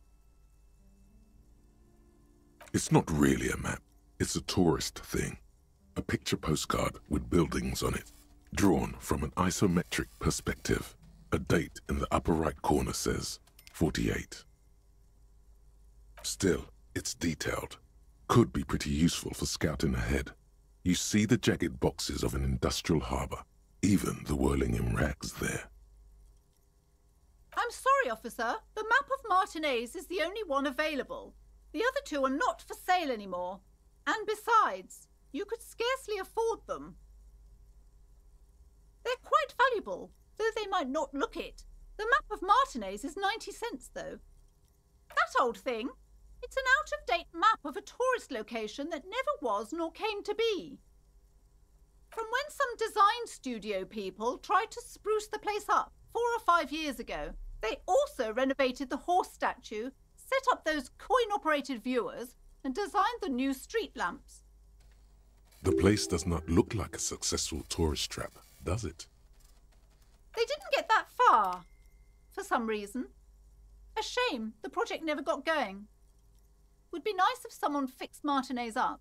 All these ruins are bad for business. You peek at the storekeep, waiting for her to be distracted. When she's not looking, you deftly rip the map off the bulletin board and pocket it. You're now the proud owner of a map of Martinez, which, to be honest, did not even cost that much. The plaque on the shelf reads, Biographies of Famous People. You see a large variety of names, none of which ring a bell. You will attain a place on this shelf one day, or die trying. I would say... The Greatest Innocence. Yes, most certainly. It's an important educational tool, delving into the depths of history, religion, and their relation to innocentic power. A very influential historical figure, but surely I don't have to tell you that. You're a law officer, and law officers have at least some education. The book is also very daring. The author aims to re-examine the universal understandings of the innocentic system, creating a fresh vantage point and a shift in the tired order of things. Perhaps for a layman, deep analysis is necessary to peel back the multi-layered meanings. Do her words seem vague and abstract to you? Certainly. It's prudent for a person to have at least an elementary understanding of history and society.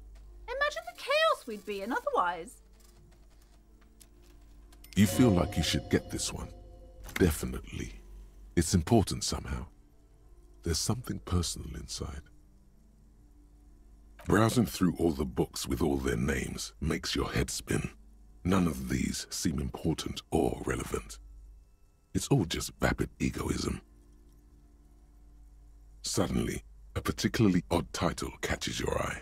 It reads, High Speed Love, the tragic true love story of Jacob Irv and Alfie Delatraz by one Cecilia Averbrook.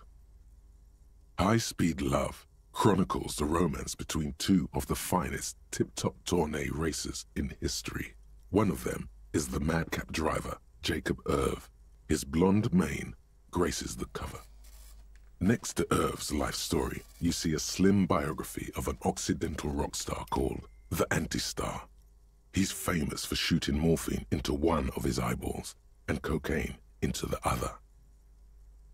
Next to that, Rivasholian radio personality Guillaume Bevy stands in front of a run-down drug den. He's a permanent fixture on Channel 8, reporting on real-life crime and ruining cops' days. I really must insist you buy one of the books. Reading them is not for free. Do still browse, though, but not too long. She understands she has erred against the customer and immediately corrects course. I'm sorry, I did not mean to rush you. You are browsing. Go ahead. Take your time. Time is commerce. A true cultural touchstone. Enjoy the read.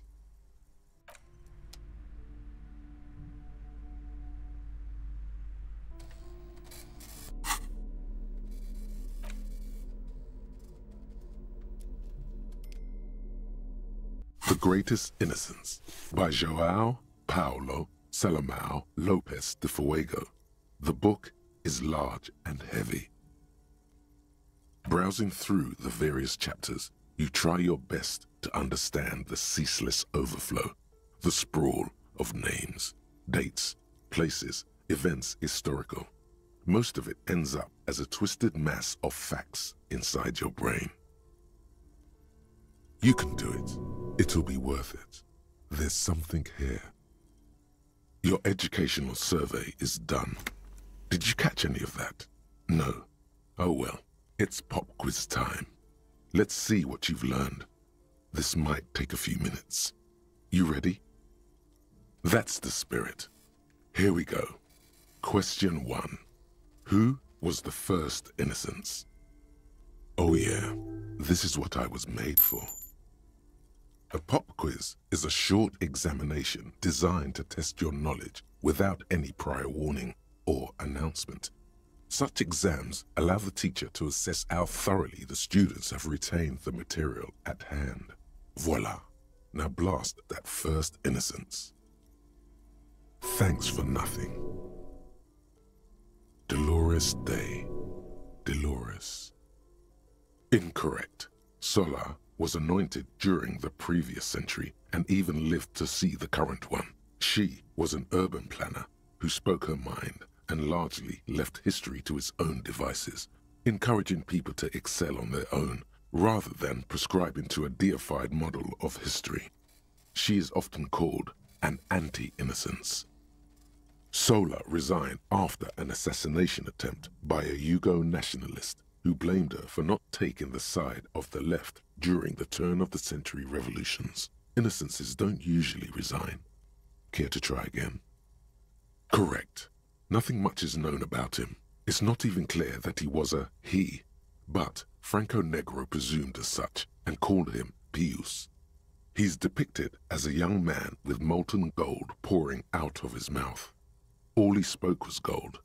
It's said he invented God and equality of men before God. He also introduced the gold standard as a way for measuring people's love for Aurum. As the first innocence, he declared that there should be more of those like him. It is presumed his disciples were the beginning of the Holy Party, the founding party. Question 2. Who was the strongest innocence? Easy. Everybody knows the answer to this. You, me, anybody. An innocence is the highest category of historical personage in the world, a literal personification of history. Traditionally, an innocence, when anointed, assumes supreme rule over the Occident or the known world in general, at least the parts that matter. I can do better. Okay, so commonly an innocence does not enforce his or her power through military power. This is seen as unnecessary. The innocence wins because an innocence can't help but win, for their deeds are inevitabilities. Did this help? Great. Dolores. Correct. Named the innocence of militarism, he codified hereditary rule, but at the same time ended serfdom and established the inter-isolari real as the global reserve currency. He also established the concept of the nation. Franco Negro attempted to solve the rising tensions between the aristocracy and bourgeoisie by building a unified society in which every man has a place and a mission, but at the same time may rise to nobility provided on the strength of his virtue. Question 3. Who was the false innocence? Got it under control. No problem. Solid on this one. It's widespread historical information. Yes, there exists a group called the Founding Party, known as the Holy Party, during the time of the Pericarnacian. This, the world's oldest international organization, spends its time in search of either the re-emergence of the innocents or new members. There seems to be a mix-up with the sources. It's not my fault. At least it clearly wasn't Dolores Day. She wouldn't be false. She's beautiful. Correct.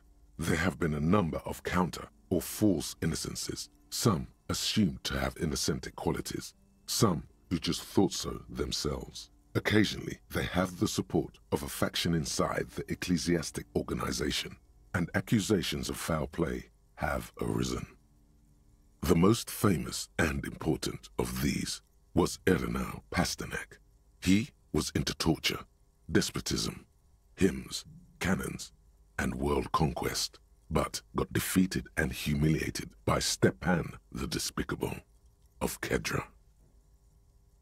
Final stretch. You've come so far and learned so much. This is the most important one. Question 4. Who was the greatest innocence?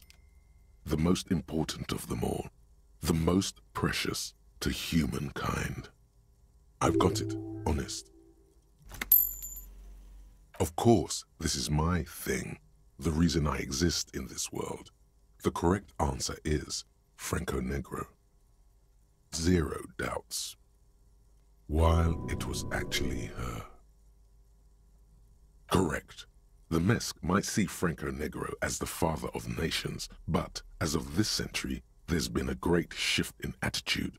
Dolores Day has become widely regarded as the greatest innocence, a most radical change to the whole fabric of the world. Everything from inter-isolary travel to the connected world to 3 consecutive scientific revolutions can be traced back to her. Every decade that passes, she seems less human somehow, and more beautiful. And more beautiful, and more beautiful. Congratulations on finishing the test. The results and your subsequent grade have been calculated. You get a B. Good enough. Everyone misses a few from time to time. You would have done better if you just dialed the Dolores Day down a bit. Huh? Take what? Uh-huh. You are really just talking to yourself. It is quite silly. Man, something's weird about this book. You should do something fun instead. Rock out. Forget about it.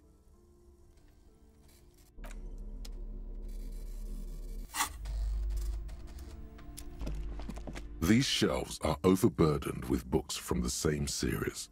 You see the name Dick Mullen over and over. A couple of spook novels hide amidst all the detective books. Thrilling tales of spycraft and daring-do. Oh, crime, robberies, murders, even sexual crimes. We're fortunate to have Dick Mullen and his stories to sort all that out. You're a police officer, apparently. You should buy all of these. They really do teach a person how to be a proper detective. Sex crimes did pique your interest, but still, this Dick Mullen person only gets your pleasure centers down. Note, reading about Dick Mullen would not actually make you a better detective. Crime fiction is a disgrace, an asinine misrepresentation of the physical attributes of the arduous everyday work of actual police officers. These books greatly overstate the excitement of police work, glossing over how long it takes to actually follow up on leads and eliminate dead ends. Furthermore, they have no idea how hard it is to simply remove a body from a tree. What's more, they completely ignore the psychological hardships of year after year coming into contact with people during the worst days of their lives. Not a single mention of all the stress this work creates upon the officer's family.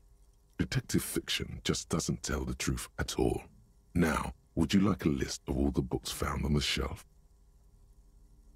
You see Dick Mullen on the job. Get Me Mullen.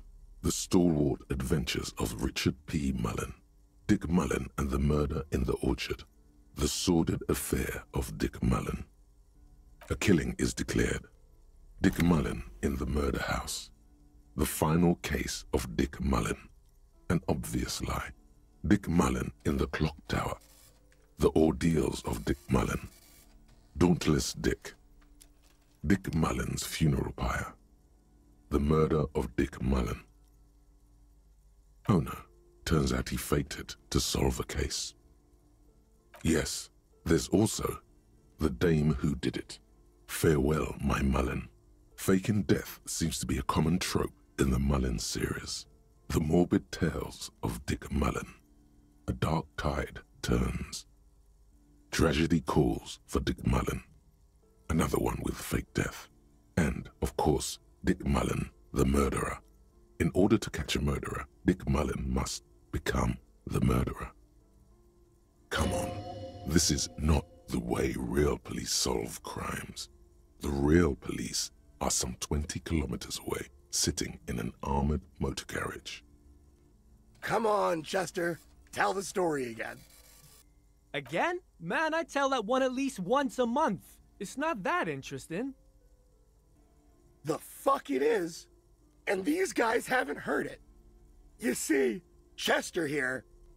Gosh, why? A very fucking dangerous case, ain't that right, Chester? They almost got you that time. Yeah, sure came close. Alright, so I was tailing this guy called Francis the Shoe. After all this, you still haven't found the answer to the one question that matters. Who is Dick Mullen? Your quick eye notices a small caterpillar crawling across the spine of a book. The title reads, Dick Mullen and the Mistaken Identity. A worn paperback from Dick Mullen's classic hard-boiled phase. The premise seems to be that Dick Mullen is framed for the murder of his best friend and has just a few days to prove his innocence. Could it be the motifs of unstable identities and shocking betrayals? Then this is the book for you. Of course. Such violence and immorality. I mean, enjoy.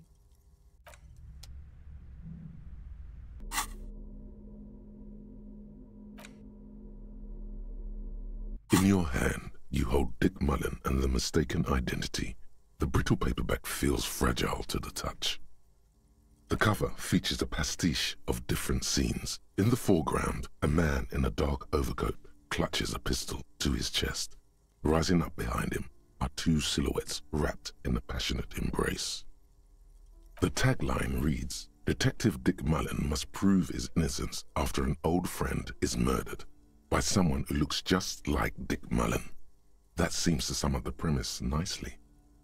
Needless to say, it violates nearly every RCM regulation for a detective to investigate a murder in which he is a suspect. Are you really reading that, detective? Good luck finding it. He's not much of a character, I think you'll find. Just a stand-in for the reader. The point is for the reader to feel like they're solving the crime along with Dick Mullen. A crude narrative convention, but no less effective for it. The story opens with a knock at the door.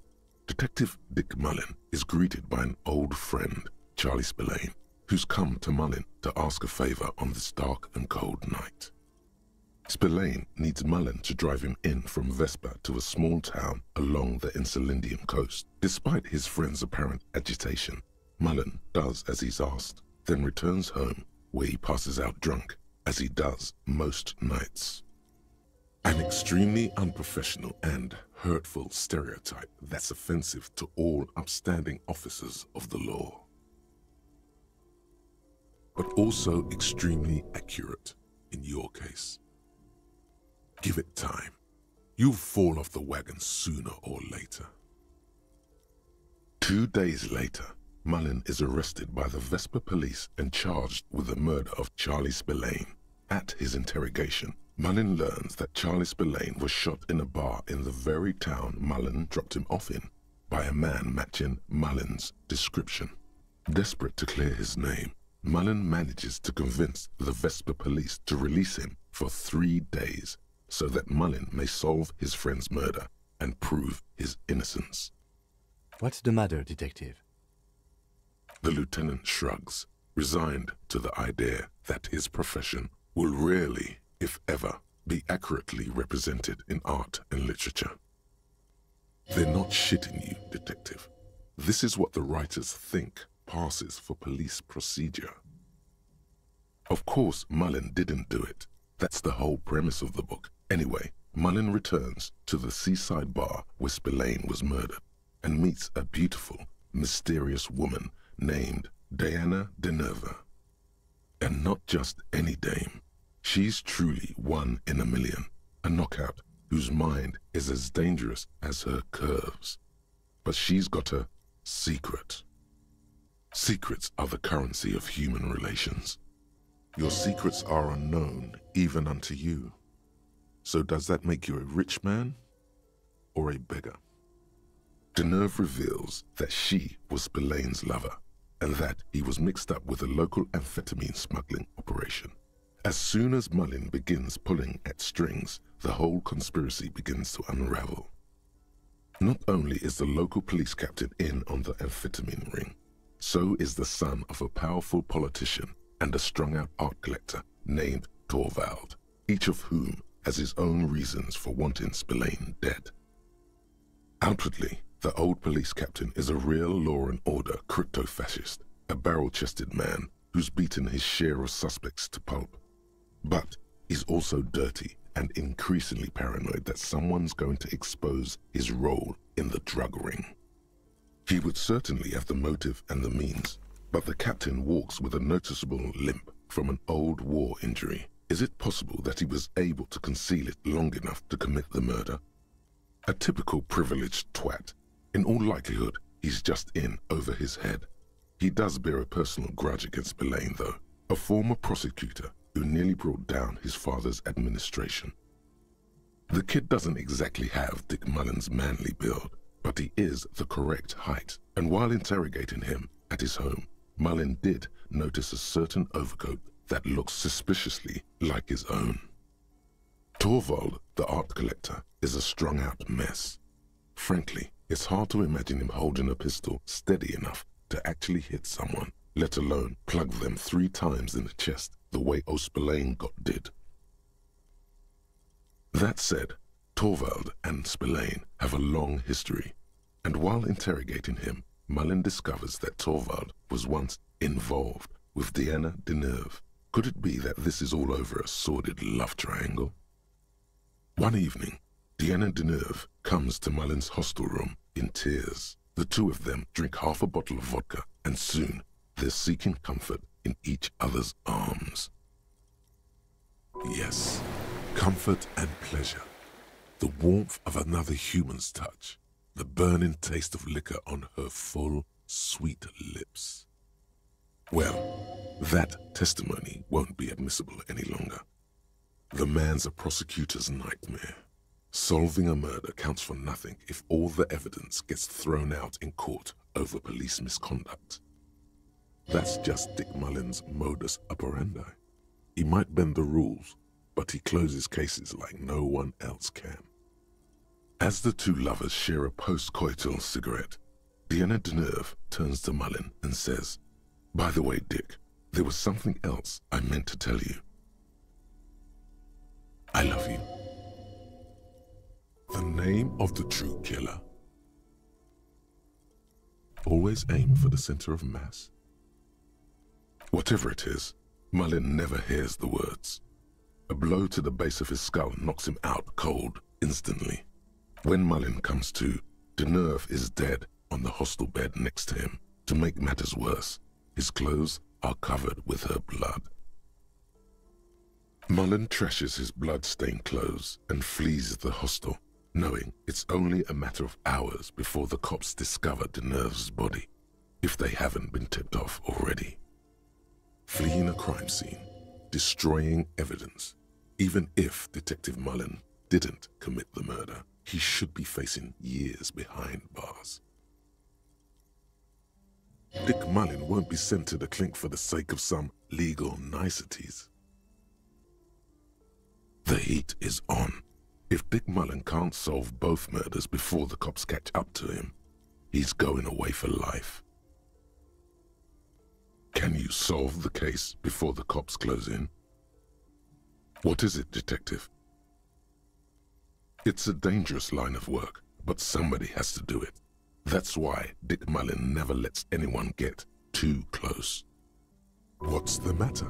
Afraid you've been hacking up your friends' bodies in the night? You are the murderer after all. There was never a time when he wasn't a detective. He was born a detective. For a moment, you cease to read the story on the page and see the book for what it is. A collection of brittle, cheaply printed pages held together by glue made from the hooves of horses.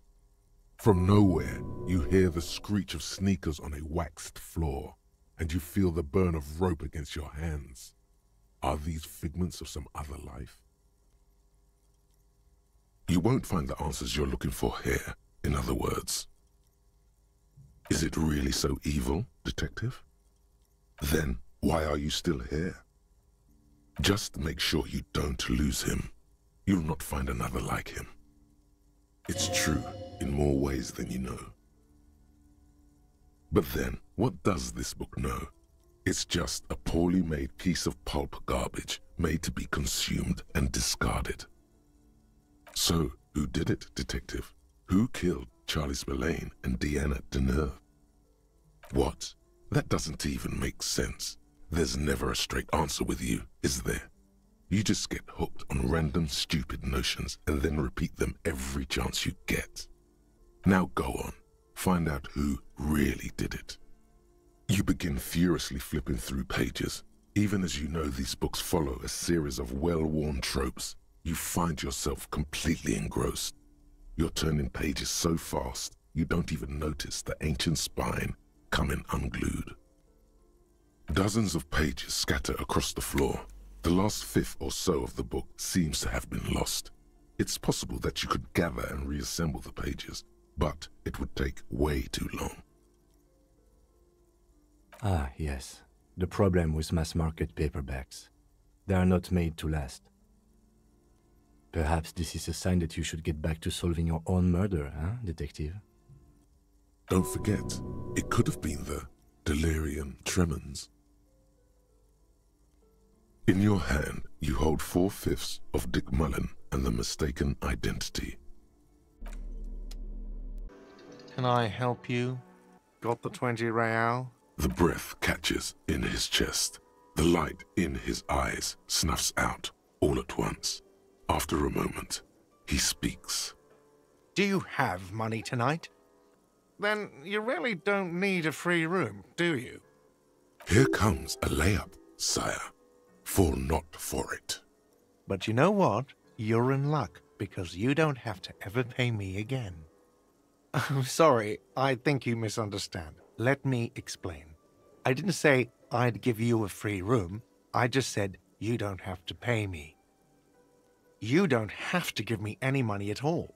If you want a room, yes, you'll need to pay me, but you don't have to just give me money. Giving me money for a room is your choice. This isn't a fucking joke. No, you can choose to give me 20 real for a room, or you can choose not to. I don't care what you decide. You want a free place to sleep? Fine. Here, a new room key. It's the key to the trash container outside. The lieutenant is painfully silent. This was your responsibility. I cannot help you now. I am sorry. The time is now. Hobocop life. Here we come. A new dimension of reality will open. A portal is this bed of waste. Sleep there and awaken elsewhere. It is not clear. All that is known is sleep in the trash and there is no coming back. I don't care what you do. Sleep in the trash or pay for a room. I don't care anymore. Right, well, there you are. Now, was there anything else you wanted? Do I have a shaker in my hand? Is this a shaker? He sounds irritated. And it's not a shaker. It's nothing. He's holding nothing. Am I wearing a little bow tie? Am I wearing a bow tie and doing this? Am I smiling? Do you see me smiling and shaking my little shaker? No. Do you know why? That's right, I'm the cafeteria manager. I'm glad we cleared that. Was there anything else? What you want is a goddamn drink. How is that so hard to understand? Play it calm. This man needs to understand you need a drink to help the community deal with police stuff. Oh, well, in that case, let me pour you a nice, big, refreshing marinella.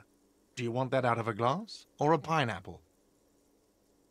Don't be an imbecile. I'm not going to serve you a marinella. I have work to do and broken things to fix. If that was all, I'd like to return to it. Do I have a Am I smiling? Because I'm not a bartender. I'm a cafeteria manager. What you want, play it calm. This man needs to understand you need a drink to help the community deal with police stuff. Well, you're not getting it, arsehole! This is a thoughtful exchange, but can we move on, please? Do I have... He sounds irritated, and it's not a shaker. It's nothing. He's holding nothing. Am I wearing a little... Am I smiling? Because he's not a bartender. Because I'm not a bartender. I'm a cafeteria manager. Is there any... What you want is a... Play it calm. This man needs to... Even more reason for me not to serve you, sir. Was there anything else you needed, other than alcohol? Wait, what? But what about the bird? Yes, the bird. I found it lying on the floor with a broken wing the morning she left. You broke the skewer! I assure you it was him. It's as if he can't decide whether to be angry or relieved that it was you. Again. Why on earth did you have to break the skewer? I can't believe it. I was so sure it was Sylvie. Even worse, I thought she was trying to send me a message. Symbol of hope and all. A tender type of hope. Something stirs in you. Perhaps this is why you broke it. That bird ain't no symbol of hope. It's a menace and a traitor. All right. Did she say anything else? About me, you know? Did she say anything about me? Really? I should give her a call then. Thanks, I guess. Was there anything else you wanted, or... Or can you give him a moment? Somehow you realize this is not going to net you any professional discounts. Already he's reverting back to defensive. We were sort of hoping there would be a gun, an expensive jewel, or at least A sword in it for you, if you deliver the message. Oh well. Absolutely out of the question. You wait and see, cafeteria manager. Absolutely in the question. First we find a sad banger. Then we sing this place to shit. Your body is ready, sire.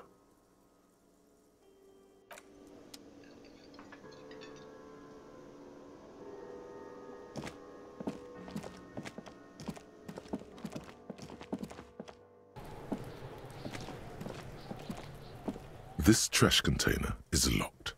The sliding lid has a padlock that says, whirling in rags. There's something in there, not necessarily connected to the case, but still. With a well-oiled crack, the lock pops open. It should now be possible to simply raise the lid. Don't. Maybe you shouldn't.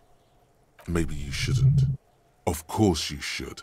This is your time to shine, Hobocop. Dive into that dumpster for extra content. There is, but you won't like it. Sweat forms on your brow. Your hand is still on the lid. The smell of rotten food rises to greet you. You see soggy cartons, dirty rags, and organic waste. We're just in time. This hasn't been emptied for over a week. The smell of rotten food rises up at you as you climb inside the trash container. The lieutenant averts his eyes as you crawl into the trash container. His gaze is focused on something nebulous in the far distance, on nothing in particular. With effort, he looks at you. Whatever he may feel in this moment is locked away deep inside him. Good night, detective. He nods. Absent-mindedly, he reaches for a cigarette. No sooner has it left his pocket than he catches himself. Me too.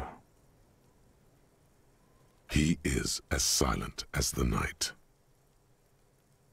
The morning will never come. Darkness engulfs you. The stink of rot nearly knocks you out. For a minute, you can smell cigarette smoke wafting in from outside. Then it is gone, and you hear footsteps walking away. This is where you belong. Disgraced cop sleeps in trash. A deranged law official was found sleeping in a trash container behind the whirling in rags. A hostel cafeteria in Martinez. Gart, manager of the establishment, had this to say. He did ask for a free room, and I said no. I don't make the rules of the game. I just play my part.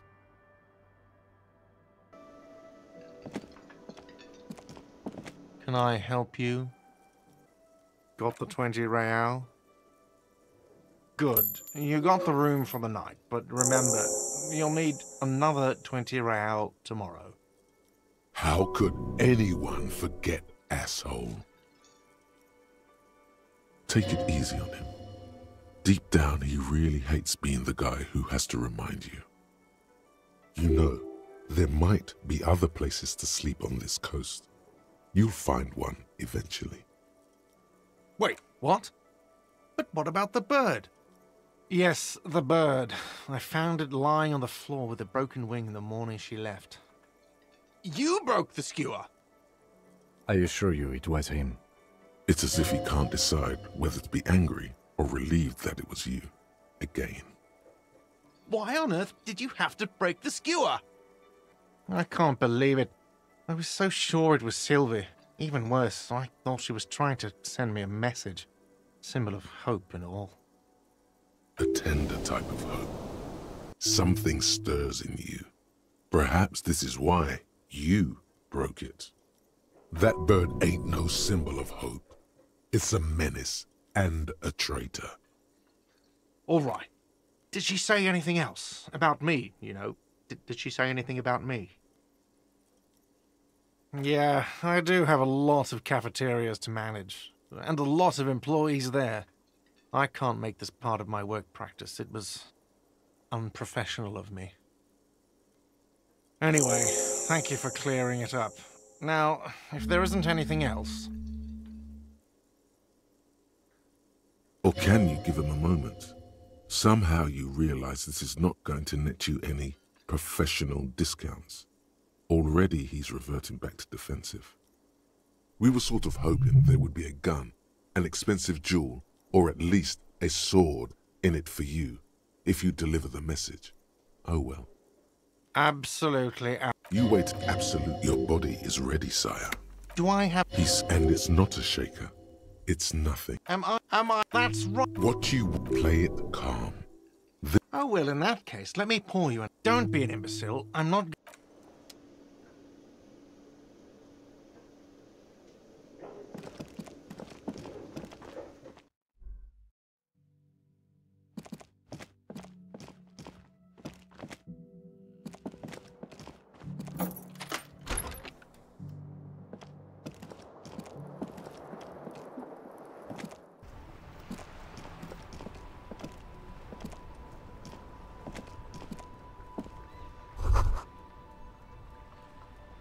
That page 3 girl, she must be the most beautiful page 3 girl ever printed. And look at those freckles. The origin of disco. Makes you want to dive into the boogie, doesn't it? Get closer to disco itself with Miss Page 3. L'origine du disco. Such a powerful conceit. And this is what we're going to do with it? The commitment of an act of gross public indecency? It would be indecent to ignore Miss Page 3. Beauty is inviting you on a pilgrimage. A pilgrimage you can make with just your hand. Yes. Sure is. Oh, come on. Don't say you've forgotten that as well. You can feel what you want to do. You want a party, don't you? Party right now with Miss Page 3. Unzip and party. That's exactly what I mean. Unzip and party down on yourself, my man. No one's watching. Except Miss Page 3, of course. Look at her thighs. Between her thighs. And what are you waiting for, man?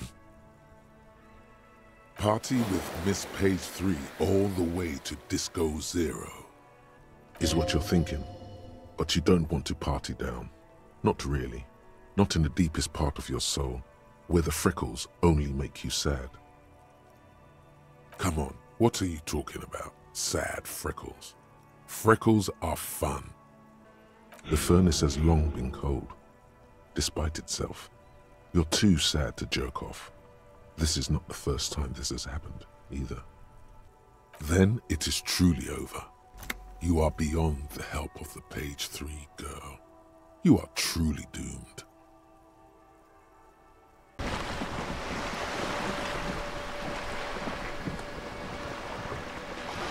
You're back. Good. What can I help you with? You have? And how did you like Mr. Clare? Finally, time to choose sides. Just? In what way? Of course. Some of them, at least. The ones who work for him. How else would he have stayed in power all these years? No, wait. Actually... corruption. That's how he's done it. Fantastic, Worm-like corruption. Reaching into the bowels of the earth. Of course. I don't expect you to share anything he told you with me. I'm not a Worm myself. But if you felt like passing some information, how could I stop you? Are we not human? Are we not curious to hear another person's take? It's only natural. We would only be gossiping. Don't fall for it. It's a ploy to get you talking. The honey-mouthed syllables, the smiling, the conspiratorial jokes, all of it. Intellectually speaking, It would be quite interesting to hear what she has to say about these things. Tell her she'll like you for it. Yes, your disgusting necktie agrees completely. Let's gossip. Oh. That's so helpful of him. So very, very helpful. And how is that going? Do you have any leads on that gun? Ah, yes. As you said. Your gun, yes. Do you want to talk about something else now? He seems to be in some sort of loop. Well, that's not good. Looks fine over here. You sure it's not some sort of glandular problem? What is happening? No, it's not that. It's... I have no idea. This is bad. Executive function is completely shot. I keep pushing buttons and nothing is happening.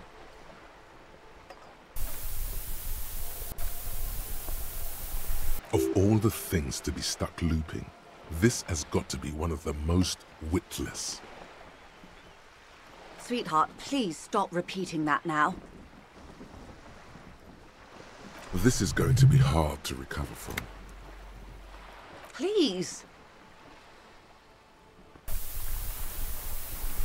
How do we get out of here? What makes you think we will? Yes, Mr. Everard. This gossiping idea was terrible on my part. I take it back. The woman scans her surroundings as though a neurologist might magically appear. Fear seeps into you as you say it.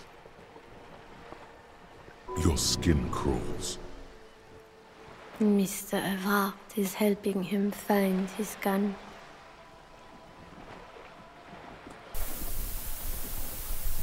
Do you want me to take you to a hospital, sir?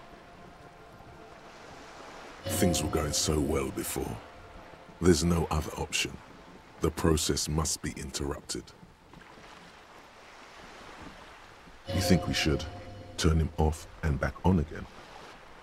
Officer! Yeah, we need to pull the plug.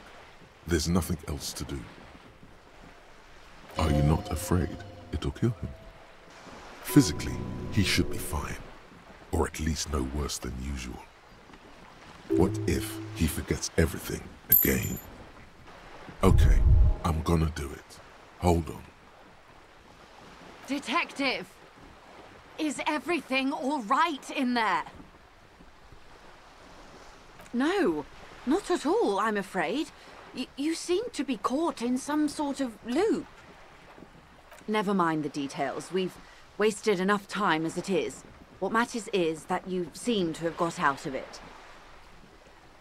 Now, please ask me something else before it happens again. Something that, preferably, doesn't include the words Mr. or Everard. Of course, Detective. Should something come up later down the road, don't be afraid to drop by for a chat. Until then, is there anything I can help you with? More lessons in basic reality? My favorite part of the day. Go ahead, ask me anything. Are you sure you're sure? Your colleague seemed adamant. Okay. The Pale is the most dominant geological feature of the world, Detective. The separative tissue between the islas. It is the inter-islary mass. Isla is a Messinian word for a continent of matter, enveloped on all sides by the Pale. Also, isolation, or landmass. We used to believe there was only one. In the last 4 centuries, we have discovered 7. Mundi, Seol, Samara, Ilmara, Grad, Katla, and this, Insulinde. An oceanic isla. It comprises mostly of water. Muindi is the largest, Katla the coldest, Insulinde the bluest. What can I say? Each is perishing and dear. Achromatic, odorless, featureless. The pale is the enemy of matter and life. It is not like any other, or anything in the world. It is the transition state of being into nothingness. The negation of being. That's right. The negation of being. No, detective. We're safe. It begins there, 6,000 kilometers to the north, and even more to the south, east, and west. You are in the middle of the Isla. As your gaze instinctively turns north, a small black pit opens up in your stomach. Yes. That is enough. Many cities are built much closer. An uproar of matter, darling. Rising into the pale. Rolling. Evaporating even. A great vision. The area of transition between the world and the pale is called porch collapse. Imagine a grey coronal mist, cold vapor marked by spores of an opportunistic microorganism, a mold that's adapted to grow at the edge of the unrest. It's the most disco thing you will ever see. You hear your pulse rise. The air feels caustic and cold suddenly. It's difficult to describe, or even measure. Something whose fundamental property is the suspension of properties. Physical, epistemological, linguistic. The further into pale you travel, the steeper the degree of suspension, right down to the mathematical. Numbers stop working. No one has yet passed the number barrier. It may be impossible. There's a slippery article in there. Pale when it's particular, this territory of pale. The pale when it's pale in its entirety. Once you've seen it, language balks at the difference. Oh, it is so difficult for us. A squall of birds. Hardware operating in the harbor. Firm. Self-evident. It is possible to force dimensions on the pale. In modern times, we can even compress its latitude, bouncing radio waves from one end to the other, shortening the path. But it is still hard for humans to navigate the pale without getting lost, or having our minds damaged. Extensively. Some say the damage stems from extreme sensory deprivation. Others argue that pale somehow consists of past information that's degrading, that it's rarefied past, not rarefied matter. They call it the blend over of the self. The pale does not only suspend the laws of physics, but also the laws of psychology, maybe history even. The human mind becomes over-radiated by past. Who says and who argues? The logical positivists say, the dialectical materialists argue. It feels terrible. Absolutely terrible. International standards strictly limit civilian travelers to 6 days of pale exposure per year. It's more for her. Way more. No, nameless detective of the Citizens Militia. I am a member of the entreprenetic business class. I'm cleared and trained for 22 days of pale transit annually.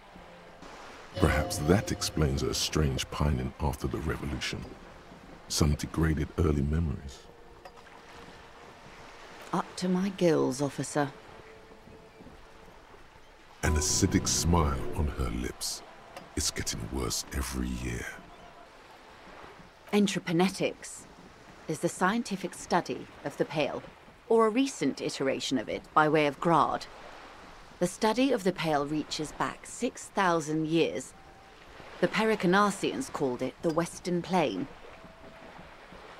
They had not traveled the entire circumference of the Pericarnassian Super E Solar. It was not merely in the west, it was everywhere, even then, surrounding them.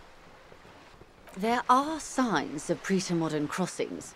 Successful navigation of the Pale relies not just on technical know-how, but intensive psychological preparation. Some of these tactics have been known for thousands of years.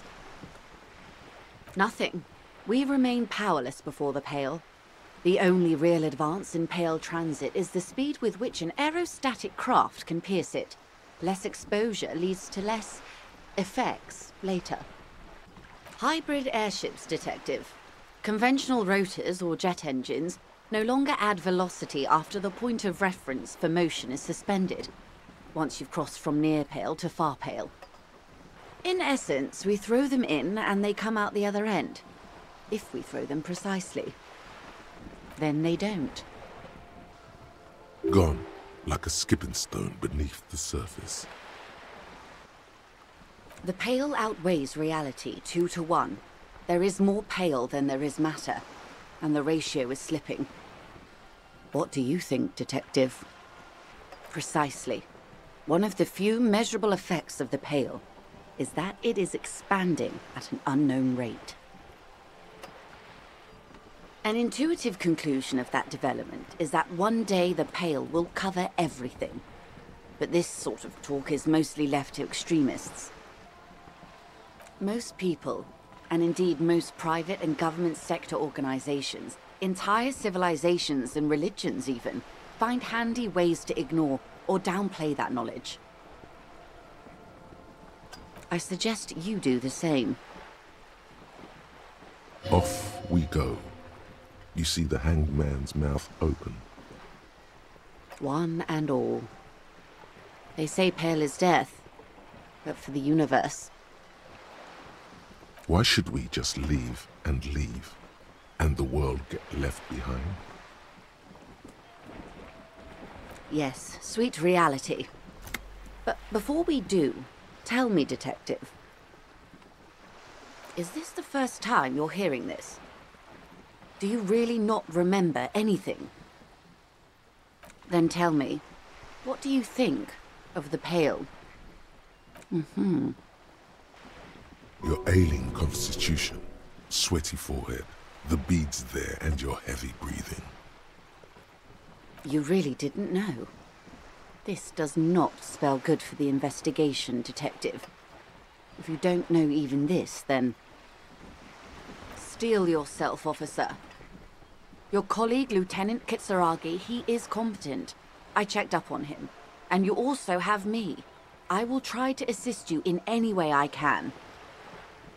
Some of that assurance is meant for herself, as much as it's meant for you. She must have a lot on the line here. Even if we have to do it one basic term at a time. Glad to have been of assistance. The little that I know. Anything else?